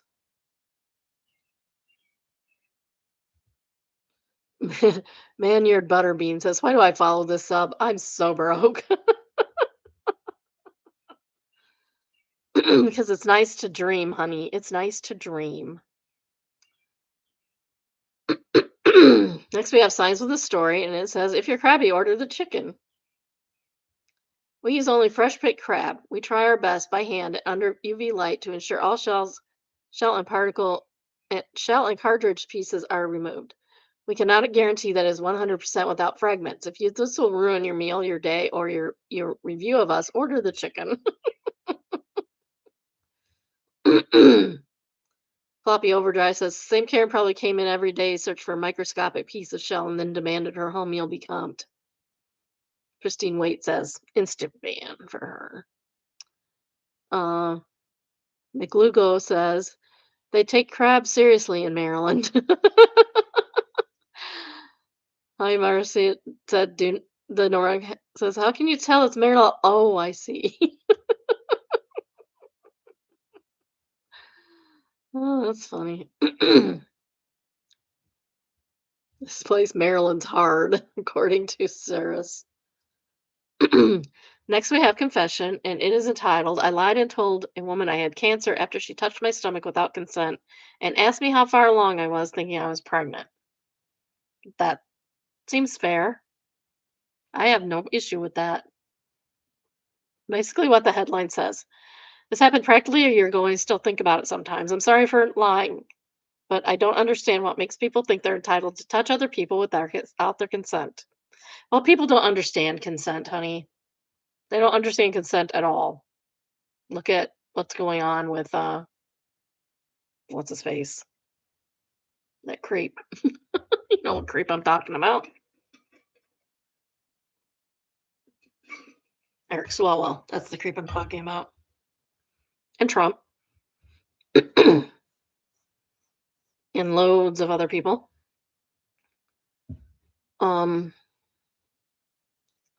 especially if they're complete strangers with no prior history. I struggled to lose weight since I was put on medication a few years ago, which encouraged significant weight gain as a side effect. My mom has consistently criticized my body as a result, so that when women touch me without asking, I feel so insulted. It was one of the final straws that led me to get weight loss medication via mail order pharmacy. I've only recently been able to look in the mirror without immediately hating my body.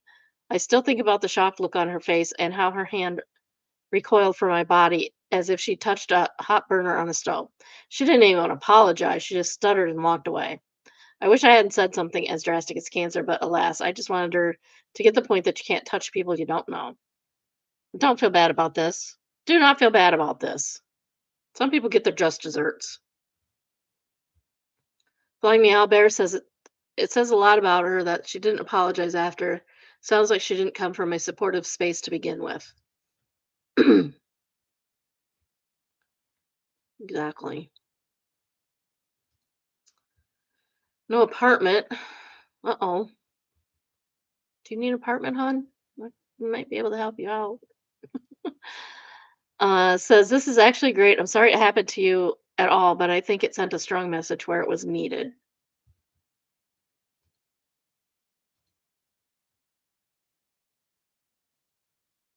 Wow.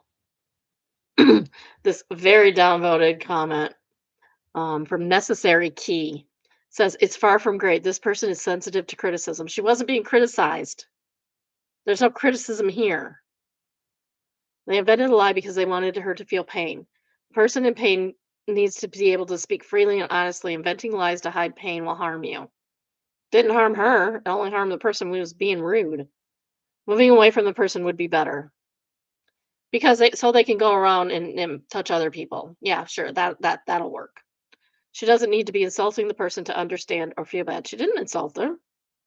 She didn't insult that woman at all. She doesn't need to explain.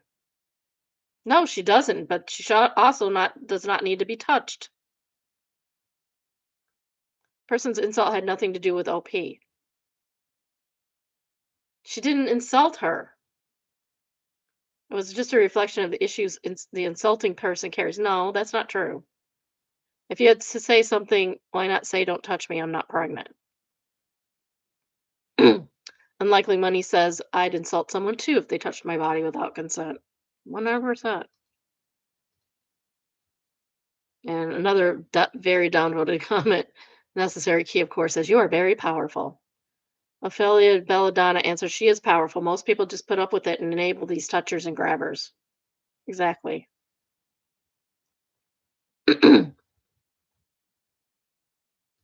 I'm glad she was so down. They were so downvoted so badly. And I'm also commend them for leaving it up because a lot of people delete their downvoted comments. Some people also delete or block you when they're wrong and they don't want to admit it. Brunhild says, when I was in my 20s, I was really skinny, and this lady came out of nowhere, decided to shout at me in public to eat a cheeseburger. I mean, I might think eat a cheeseburger, but I'm not going to say that. I told her I had cancer, and pretty much everyone glared back at her. I really did have cancer, though. I don't get why some people just have to say or do rude stuff like that. Reddit Turd says, I'm glad you're still here. OP says, I'm so glad you're still here. My uncle had lung cancer, and I know it was such a horrible battle for him at times. Thank you for being willing to share. That lady should have kept her mouth shut about your weight. Brunhild says, I don't think you did anything wrong, even if it was a lie. So sometimes those people need to experience things like this so they would think twice next time. Exactly.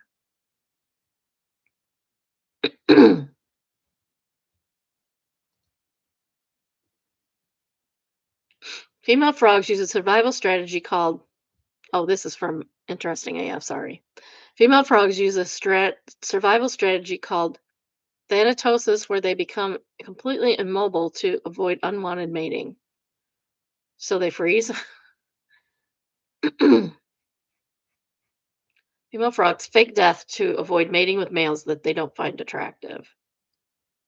Some deleted guy says there's more There's a bit more to this, not just when there's one frog. It's when there are multiple mates competing, often clasping the female, which can lead to drowning. Humor Nor says there's a metaphor here. I can feel it.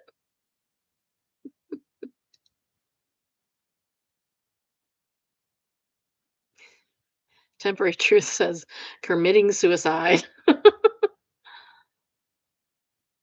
even say what it is.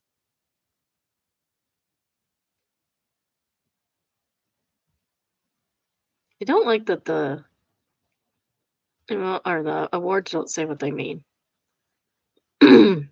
Everybody liked that in an insulting way. NASA Pungent says there are male frogs that grapple on female's back and won't leave until they smash. I remember learning this entire explanation on a stand-up comedy show.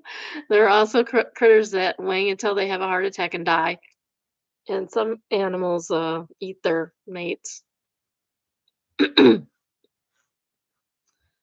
Wolfgang says so many mating behaviors out there. I find the anglerfish one pretty wild, where the males are parasites to the female, and once they burrow into her flesh, they fuse and become one.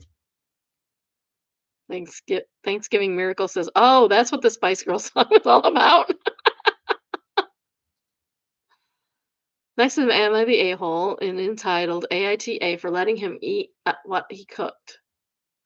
Me, 35 female, and my spouse, 38 male, are the parents of a 5-year-old neurodivergent kid. My husband refuses to educate himself on that topic. Oh, that's frustrating as heck. You should divorce him for the kid's sake. At the same time, he has recently admitted how much he hates my tendencies to micromanage everything. I can understand that, although I'm the only one consistently assessing and anticipating our daughter's mental state in order to be able to regulate her nervous system and prevent avoidable meltdowns. Yet, in order to save our relationship, I'm learning to keep my mouth shut. Today, our daughter returned home really overstimulated. I let her draw and play some calm music to let her unwind. Later, my husband decided to play a video game, but our daughter wanted his attention. Therefore, he chose to show her the game. The game, which has lots of visual and flashing effects. And as always, he has the volume turned up. They were doing so for approximately an hour while I was tidying our daughter's room. When he decided to quit the game, our 5-year-old started being really dysregulated and difficult, having a hard time. And he could not get her to go take a bath. That's when he came to me over and I decided to say no. ATI for keeping him is responsible for his choices. Is it malicious to help him deal with the consequences? He perceives my accommodations as nagging. No, I mean, you probably should have done this a long time ago.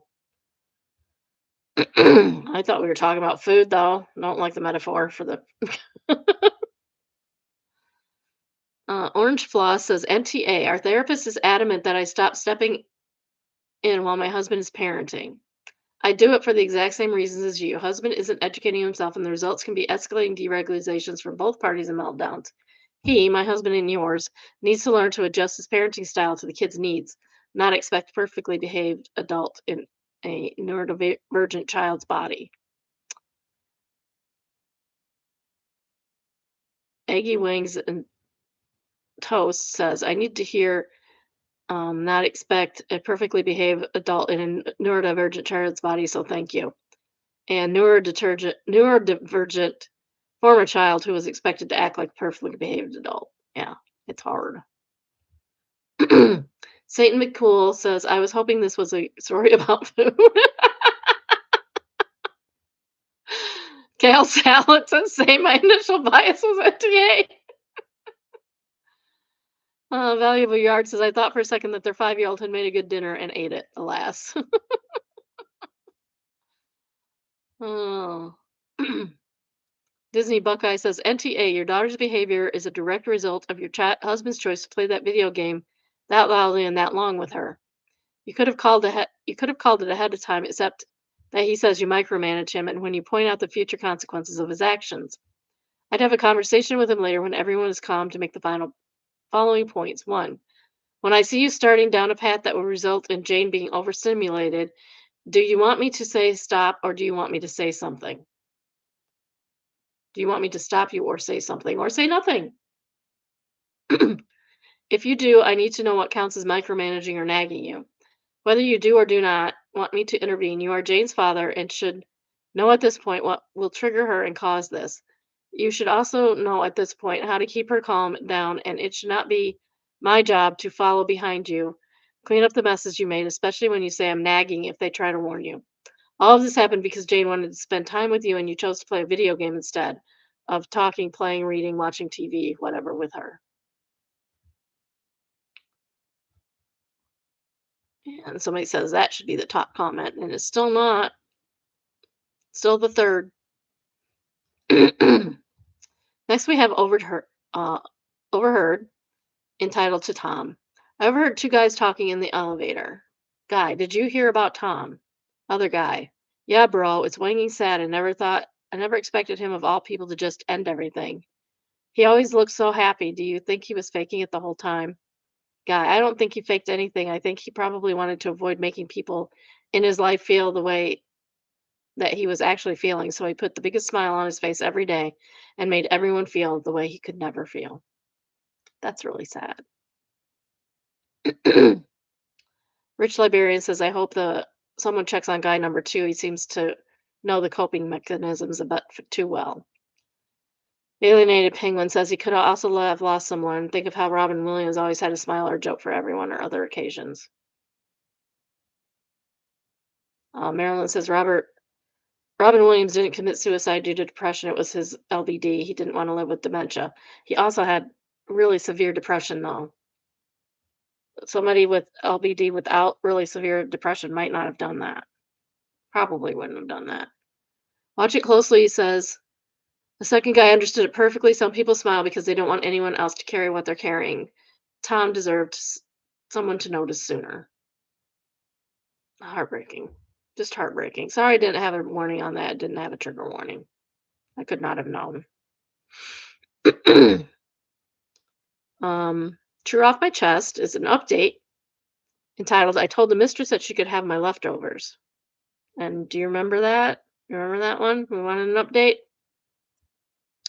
So here I was here a few days ago to talk about my husband's mistress. Here's an update from the post, but I will not be speaking about the mistress here because my story with her is over. She has told him about knowing. Not sure when she told him, but he has been hovering around me this week like he wanted to say something, and this morning he did, which was a little odd because he usually doesn't have a lot of time in the morning for a serious discussion, but maybe this was the plan to just get it over with.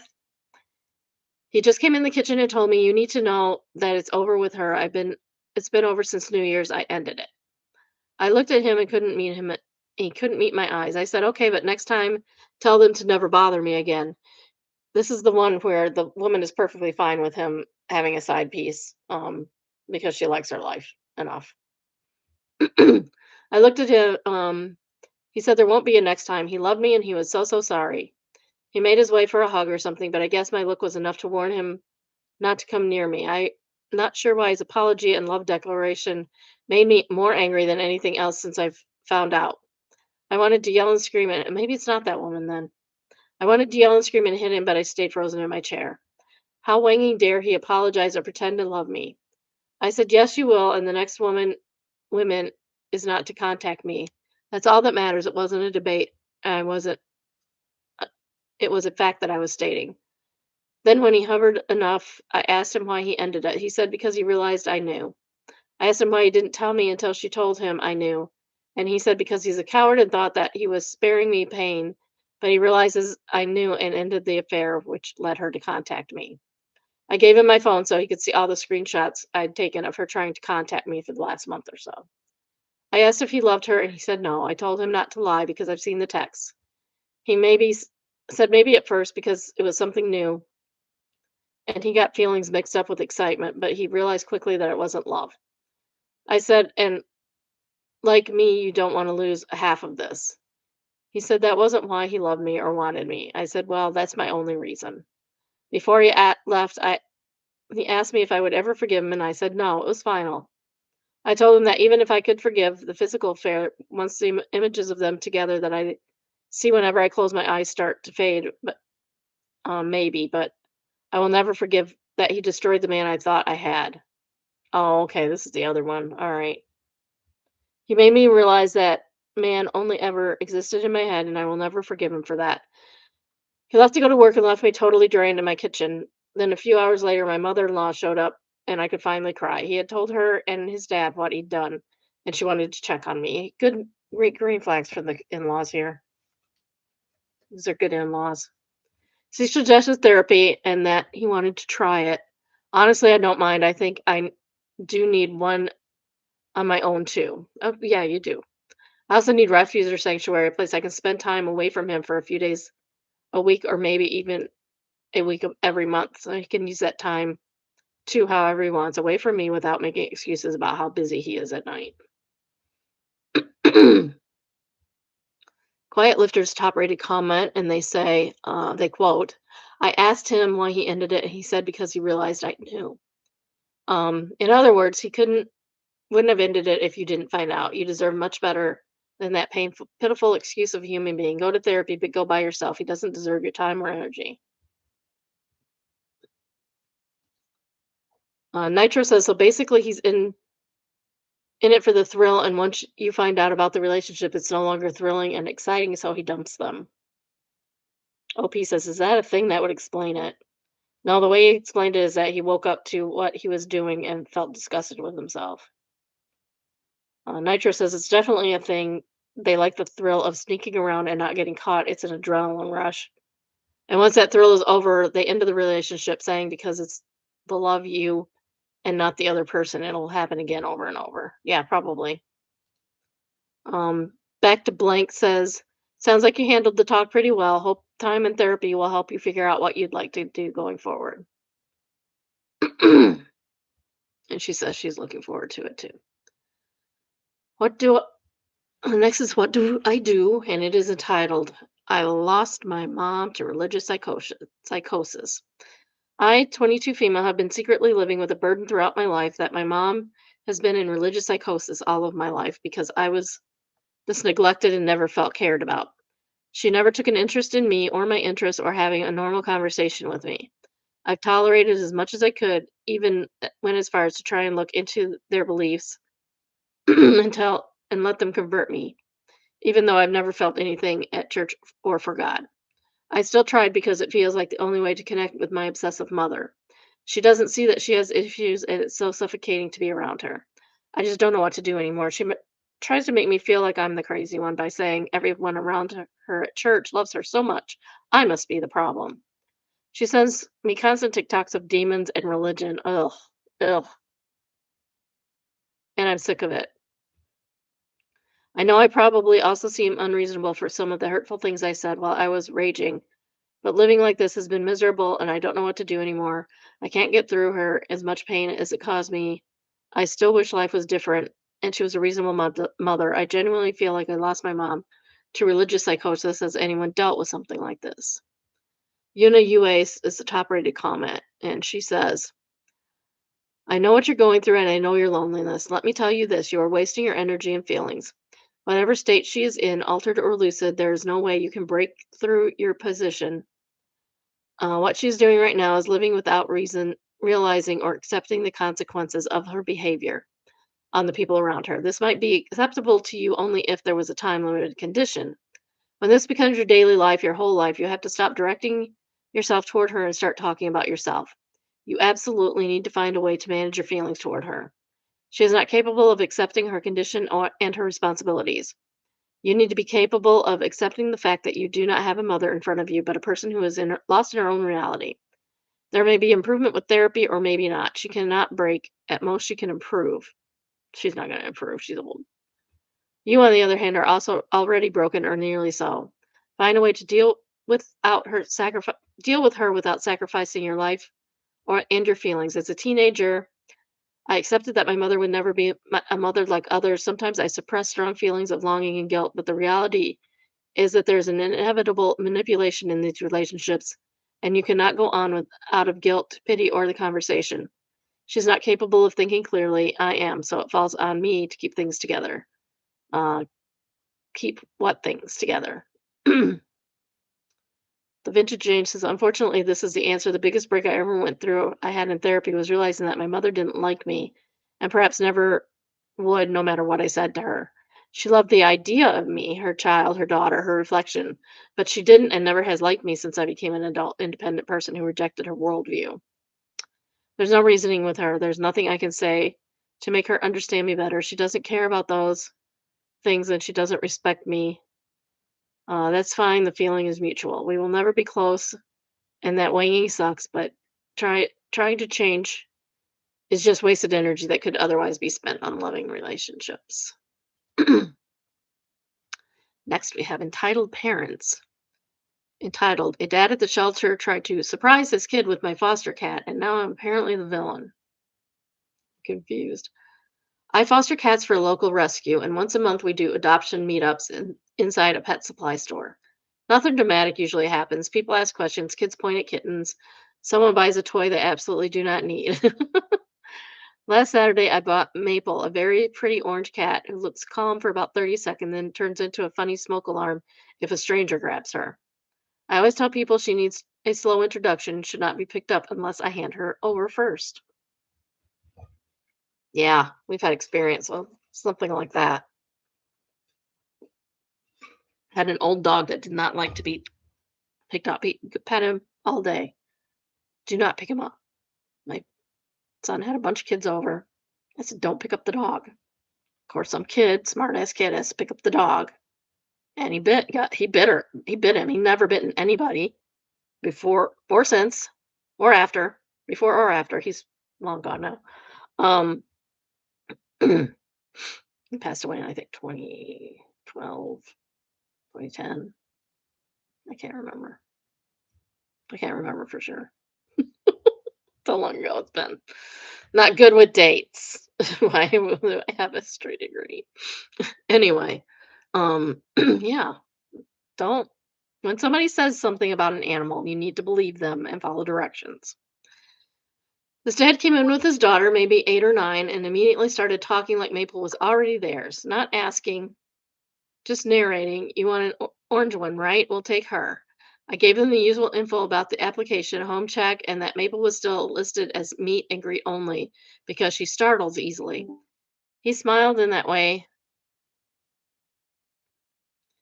that people do right before they ignore every word you said. While I was answering another question, he unlatched her crate and lifted her out to see if she likes cuddles. Maple freaked out. Clawed his hoodie, launched herself into a display of cat beds, and knocked over a whole rack of tiny sweaters. His daughter started crying, which I did feel bad about, but when the dad pointed at me and said that I had set him up by bringing in an aggressive cat to a family event, he demanded the rescue waive the application so he could prove that he was a good home and calm his daughter down. But when our coordinator said absolutely not, he asked for a refund on the bag of treats he had just bought because Maple had basically been a promise. Don't promise things, dude. The store cashier just stared at him like her soul had left her body. I think I've done that stare a couple times.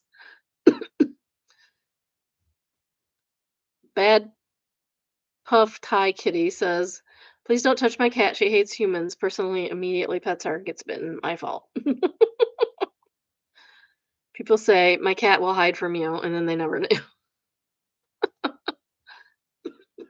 Gen X Life said, last year my son took our leftover special wet food we bought for a cat who passed away the previous month to the Humane Society. He decided to just look at the cats there. When he messaged me that he and his girlfriend were doing that, I knew he was likely coming home with a cat. He found one he liked and they put them together in a room, and that cat wanted nothing to do with my son. That's why meet and greet is so important. He chose another and she crawled all over him. So friendly. We've had Miss Felicia for 13 months now, and she's a complete love bug. She had been at the shelter for over 4 months. I think when a cat finds their human, they let us know. They choose us, we don't choose them. Yes, that's how the cat distribution system works.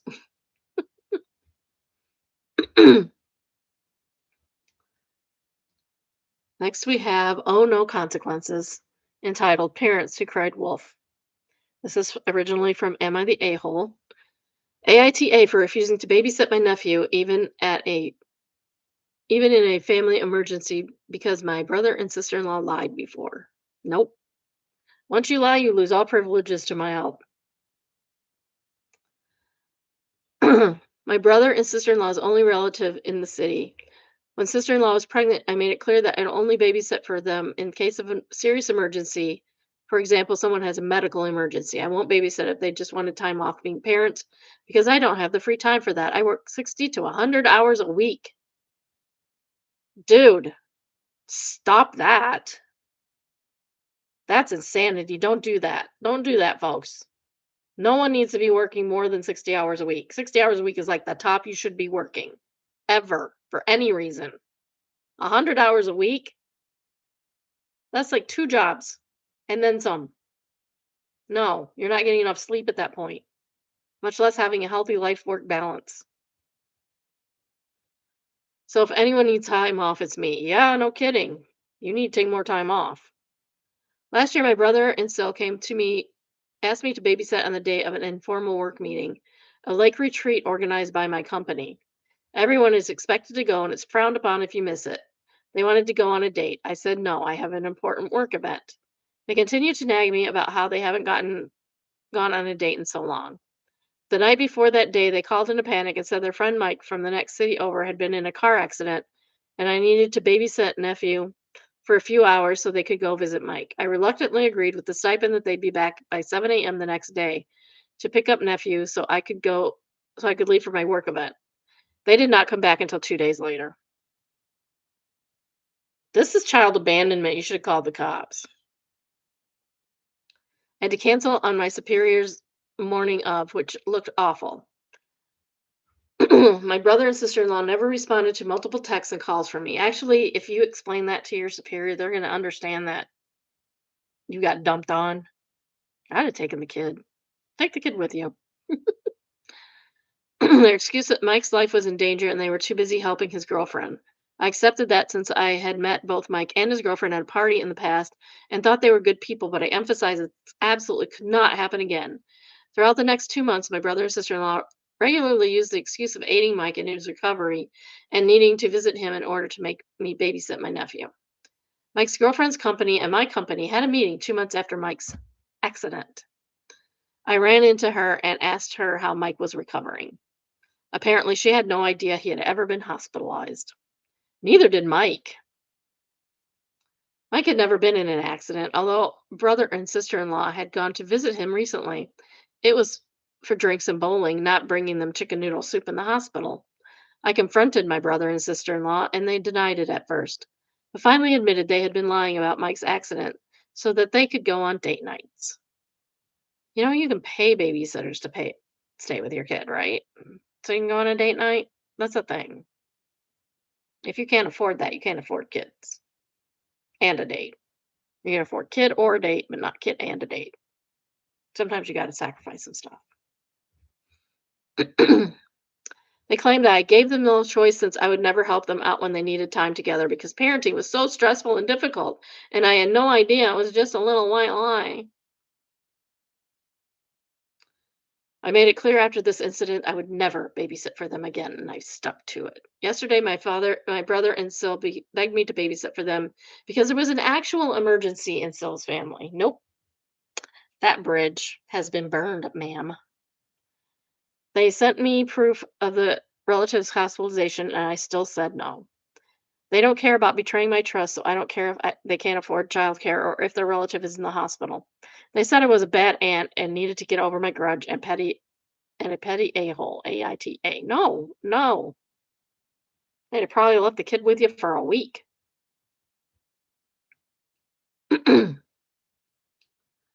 Altruistic Cable Car says, maybe this makes me an a-hole, but if I'm supposed to babysit for 12 to 14 hours and then the parent no contact for 2 literal days, I'm giving them exactly one strong warning that I'm calling CPS by X time to report the abandonment of their child exactly. And then stick to that, because quite frankly, if you've left your small child with someone, there is no excuse for going radio silent completely for that long. Exactly. What were they? Did they go on a cruise? Were they out in the ocean? Squidweena says, I agree because any normal parent wouldn't ghost the person who is watching their baby unless there were actual ghosts, as in dead in a ditch. Anyway, There's a clip from DS9 that seemed appropriate, transcribed. The scene is between Dr. Bashir, a human from Earth, and Garrick, an alien for being known for being rather shifty. Garrick, why is it no one ever believes me when I'm telling the truth? Bashir, have you ever heard the story about the boy who cried wolf? Garrick, no. Bashir, it's a children's story about a young shepherd boy who gets lonely while tending his flock. So he cries out to the villagers that a wolf is attacking the sheep. The people come running, of course there's no wolf. He claims it ran away, and the villagers praise him for his vigilance. Garrick, clever lad, charming story. Bashir, I'm not finished. The next day the boy does it again, and the next day too, and on the fourth day the wolf really comes.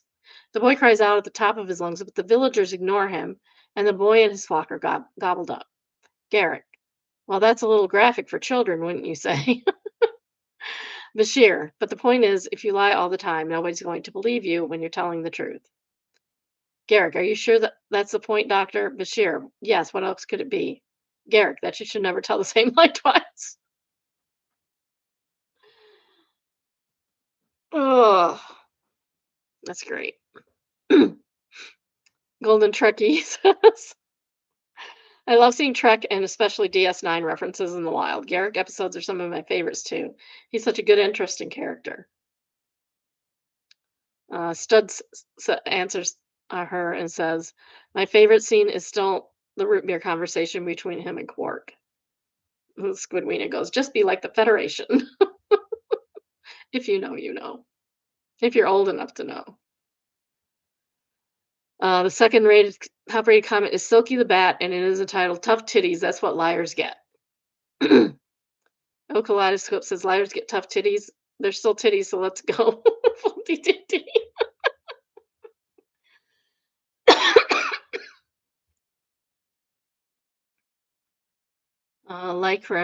Like Rion says, tough titty, said the kitty when the milk ran dry. Turtle Witch says, good old boys drinking whiskey and rye.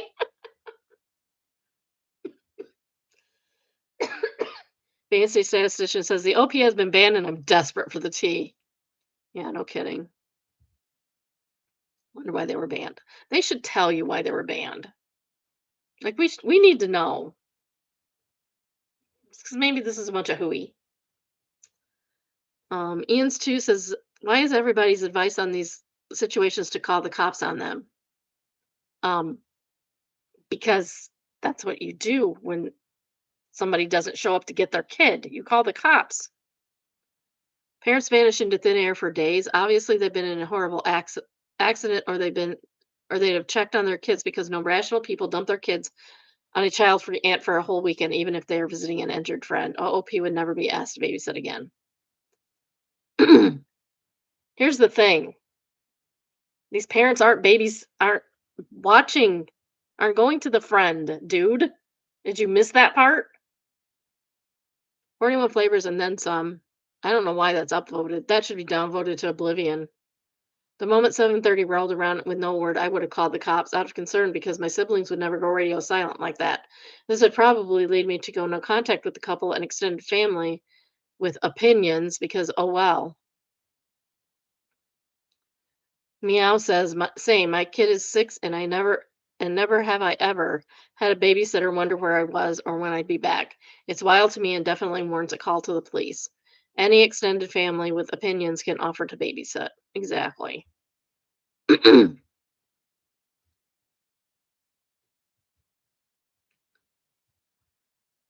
right.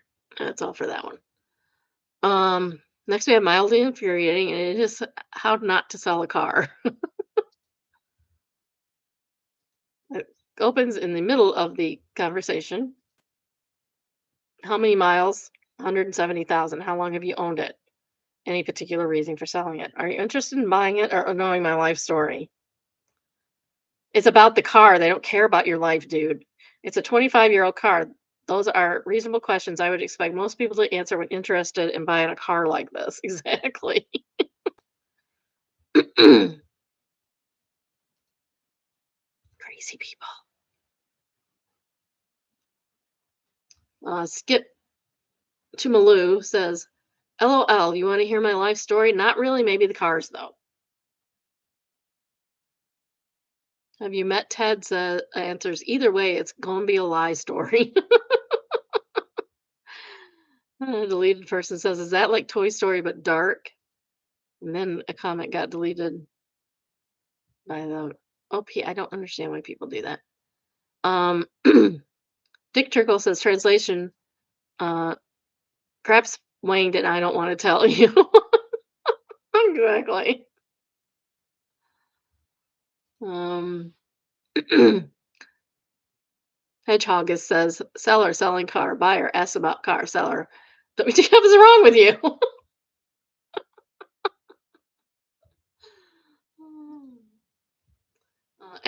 This is from Am I Overreacting? AIO for blocking a guy after he overslept and didn't show up on our first date. No.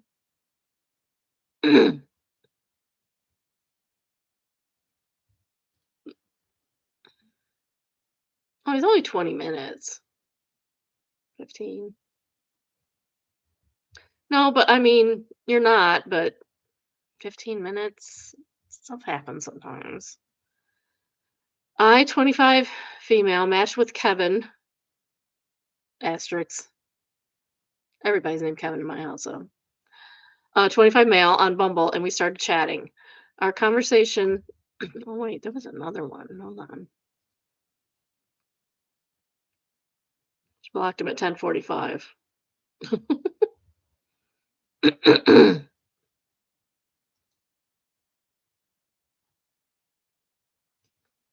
Our conversation was very surface level, and we both would take a while to respond to each other. However, he eventually asked me when I was free, and we agreed to go that Wednesday. Worked for both of us. At this point, he gave me his phone number so we could get off the dating app and start texting. Our texts were also pretty surface level, and on Monday night, I asked him what the plan was for Wednesday. He then proceeded to call me, which I couldn't answer because I was at work. I work night shift, as I had mentioned to him before. I told him I couldn't answer, and he said he is a bad texter and told me to call him when I get a chance. That's fine.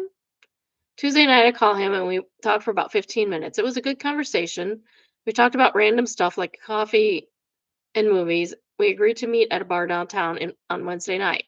He was running errands during the day and he said he would text me when he was done so we could decide on a time to meet. Wednesday about 2, he texts and says he's done running errands and asks what time I want to meet up. And we agree on 5. Around 4, he asks if we can meet at 6:30 instead because he's doing some crap. That's fine with me, and I show up around 6:30 and text him that I just parked. I don't hear from him, so I just decide to go into the bar and wait there. At 6:50, so 20 minutes later, he texts me and says, "Oh no," and then 5 minutes later says, "I just woke up." I will include the screenshot of text and phone calls if you can see the timestamps. For someone who claims to be a tech caller, not a texter, he didn't attempt to call me until about 7:45. I told my friends I was going to block him, and they told me I should give him another chance because he made an honest mistake. To me, it's not even the fact that he overslept, though, although I do find it strange how he texted me at 4 o'clock, claiming he's busy, but still decided to take a nap, knowing he had a date in 2 hours. Well, he could have finished and, like, fell asleep. I don't know, things happen. But it's how he handled the situation. If he had called me as soon as he woke up, apologizing and saying he's on the way, I would have been more understanding. I don't know. Texting isn't is that like some kind of no-no? I mean, you can text while you're getting dressed. Harder to talk while you're getting dressed. Although he did offer to send me gas money, which was a nice gesture, he never actually apologized. Also, if you never experienced getting stood up on a date, let me tell you, is not a good thing. I've never felt more stupid sitting in a bar alone with my makeup and hair done in a cute outfit waiting for this guy to show up. This would have been my first date in 2.5 years, and my friends were excited for me, and I was excited too. Does he know that that's your first date in 2.5 years? Does he really even care? Instead, I felt humiliated. I was on the verge of tears. My reaction was too harsh, or should I have given him another chance? I mean, it doesn't matter. Um, you do what you think is right because either way, nobody really cares. Like, should you? Maybe. Do you have to? No.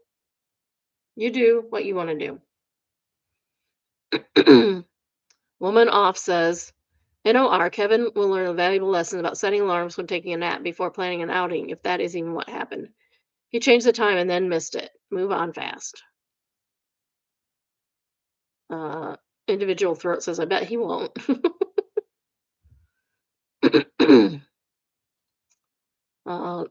Long jumping word says, not NOR obviously, but weeks of surface level conversation with delayed responses followed by immediate missing your first date. Girl, this is not a loss. I'd be super turned off by someone taking a nap before a first date, especially someone who had claimed to be so busy. Right? Happy Burris Puff says, right? That gets me right there. How are you going to postpone for being super busy and then miss it because you took a nap? Spicy Meatloaf says he was clearly busy taking a nap.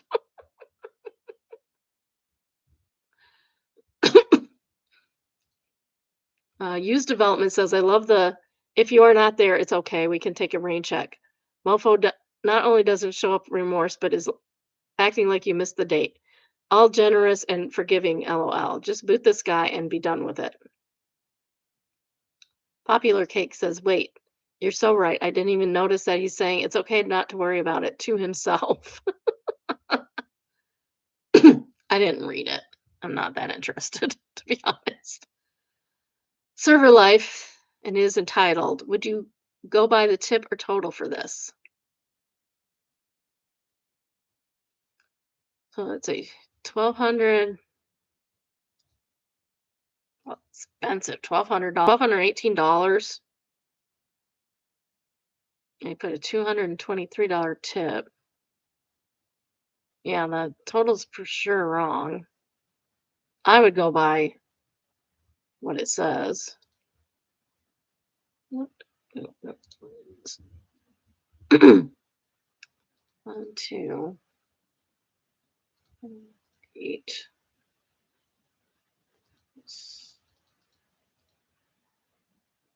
Yeah, that's an extra $220.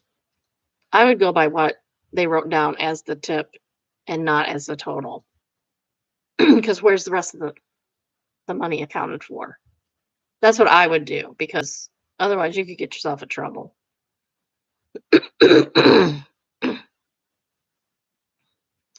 Balls Deep says, I make a habit of picking up the check before they leave. This way I can thank them one last time and resolve any potential issues while they're still in the building. Royal Winging Disco Polly says, how do you do it? I never know how to address this type of thing. You say, I'm sorry, sir, but this does not add up. It's not really hard. Balls Deep says, I don't think too hard about it. Simple as, it was a pleasure serving you, Mrs. and Mrs. Blank. Have a wonderful evening while you're grabbing the check. If that's too much, you can say, I'll get this out of your way, or I'll take care of this for you. If that's still too much, just grab it as you're blessing other tables. But it has served me hundreds of dollars and it saved me hundreds of dollars a single night. I hope this helps.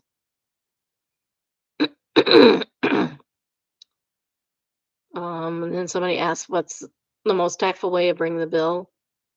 Excuse me, Mr. or Mr. Blank, I noticed a little discrepancy on the check here. The tip says $223, but the total says $1,664. I just want to make sure I plug in the right number. That should clarify what they mean, and then I would thank them and be on my way. Exactly. Why would you be embarrassed to do that? You should not be embarrassed to ask somebody exactly what they meant. Did you mean $1,400 or did you mean $1,600? Because this is not adding up right now.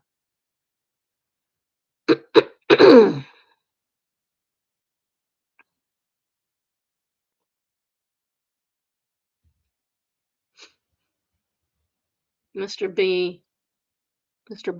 Bum says, I think coming at it from a non-expectation perspective makes this feel much less awkward. Because even if it's a bad tip, I think the best way to deal with it is just agree to be grateful, even if it's crap. If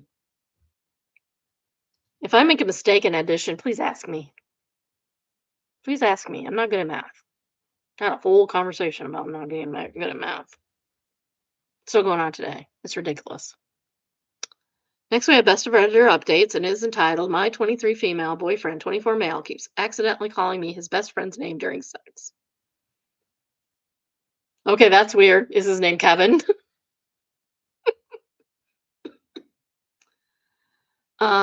This was originally in, does it not say? Our / relationships. My boyfriend, let's call him Will, has been best friends with Caleb. Ah, darn, it's not Kevin. Well, this only just started to become a problem. I honestly don't know how this sounds like a joke, but I've been scared to tell my friends because they'll either laugh at me or tell the story to other people, which would be really embarrassing. You should have one friend that you can trust not to blab. Everyone should have one friend that they can trust not to blab. Just saying. My best friend has that. She knows that too. But she's told me things and said, don't tell anybody, and I have not told anybody. I know something right now. Not telling nobody. Not even you. So he always would accidentally call me Caleb, sometimes during conversation, which I didn't mind at all. I get names mixed up all the time. But around last month, early March, he called me Caleb while I was giving him, you know what girls give boys. I would have laughed it off, but he said so loudly and passionately that honestly I was so shocked and I just ignored it. Obviously, I regret this now because eventually it would so much time passed I couldn't bring it up and it just kind of forgot about it. In my head, I thought it was sort of funny because the way he said it was honestly funny as heck from an outside perspective, but his girlfriend is kind of worrying. Him and Caleb are close. They lived together for almost 2 years, and they know everything about each other. But I really, really doubt they've ever been together or have any feelings for each other. Will has mentioned Caleb having an ex-girlfriend, so I'm pretty sure he's straight. And Will is definitely straight. Are you sure? Because it sounds like they might be a little not straight. The angel and the fireman got together with the fireman's wife. Just saying. um,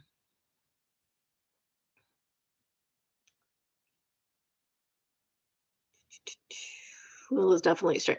When I ran the situation through my head, I decided to give him the benefit of the doubt. It's normal to get names mixed up sometimes, especially when you see that person every single day. I should also have said that I really like Caleb and would consider him my friend. That's nice. Maybe y'all can have a poly relationship. Then it happened again. This time it was during sex. My name sounds nothing like Caleb, and he straight up moaned Caleb this time. I stopped and started laughing awkwardly, thinking that Will would also be laughing that he said Caleb by accident. He just looked blank and kind of confused for a second, and then I saw he was nervously laughing and did this awkward fake laugh for a few minutes before kissing me again. I said, "That's the second time you've done that." And he laughed and said, "I'm just a retard, sorry."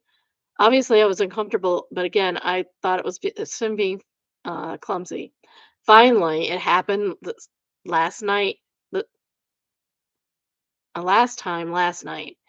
He moaned Caleb when we were having sex. I stopped him and sort of snapped and said, "Okay, what the heck, dude?" And he started crying and said that he gets names mixed up because he had his kidney stone last year and it was really stressful for him. And Caleb was a person who helped him through it. WTF, this is total BS, right? I mean, I don't know much about kidney stones. I'm pretty sure that's not how that works. Now I'm worried about his weird lies excuse for doing it rather than him actually doing it. Should I be worried? Do I need to talk about him now about this, or should I just end things?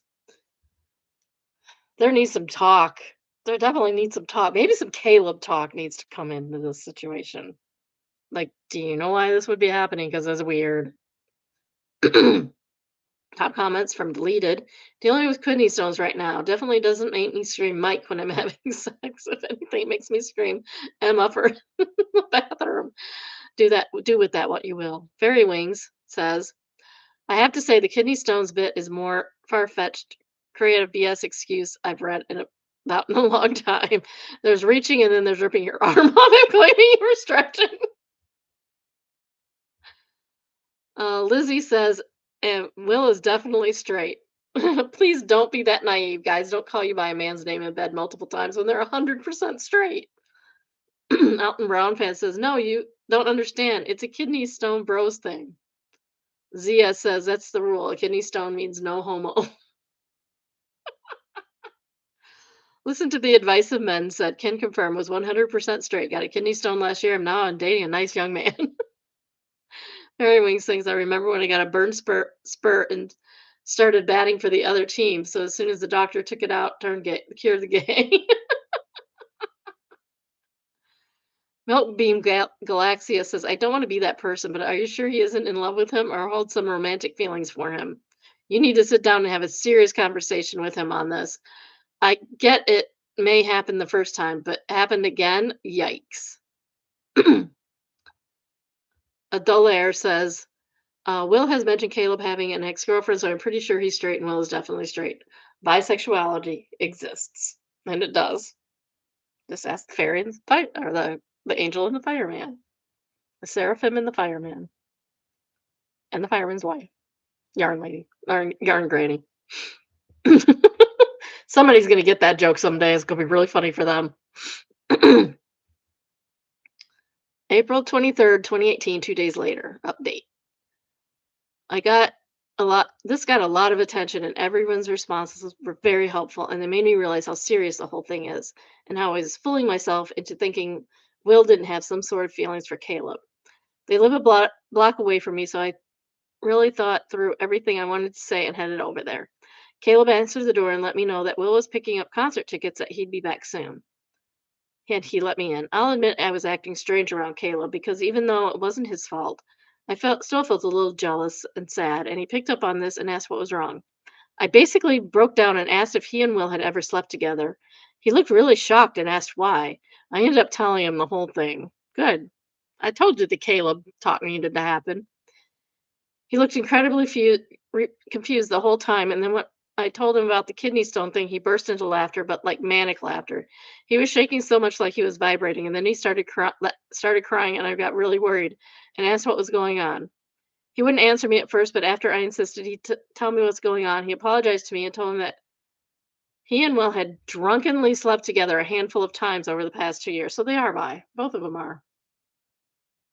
And Will had wanted something more, that he didn't want a relationship with him. Eventually, Will moved on with me, and Caleb confessed to Will that he was jealous, but he swears nothing happened between them. He presses the confession with, I'm not gay or anything like that, bud. Dude, I'm going to go find the firemen and the seraphim and put a link down below, because you're going to think that's hysterical. Given the amount of people telling me that they thought they liked each other, I was prepared for this. The whole situation is a mess, and I think both of them need to figure things out with themselves as well as with each other. I decided to leave Will a letter explaining this and left. I'm pretty upset. But luckily, Will and I had only been together for less than 6 months, so I'm glad I got it out when I did. I hope I don't bump into them at Walmart.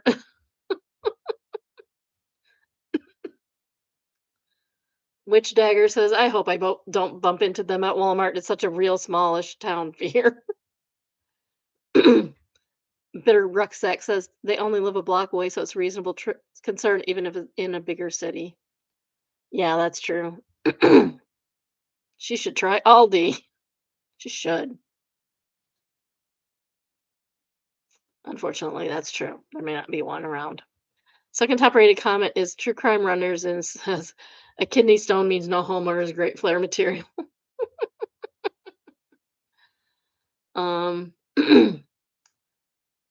Vayloric says, I hope I don't bump into them at Walmart. I too hope I don't bump into my questionably straight exes at Walmart.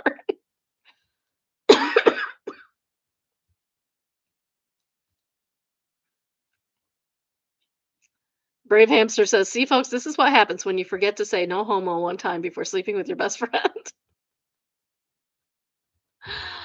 Oh. Next is Made Me Smile, and it is entitled, After 4 years, I finally rang the bell. I am cancer-free. And here is Little Miss Cancer-Free with the bell. Isn't she cute? She's a cutie pie. I'm so happy for her. And of course, everybody's just saying congratulations. I'm so happy for her. Now I gotta go and find that episode of Cafe Latte and put it in there for you because it's hysterical.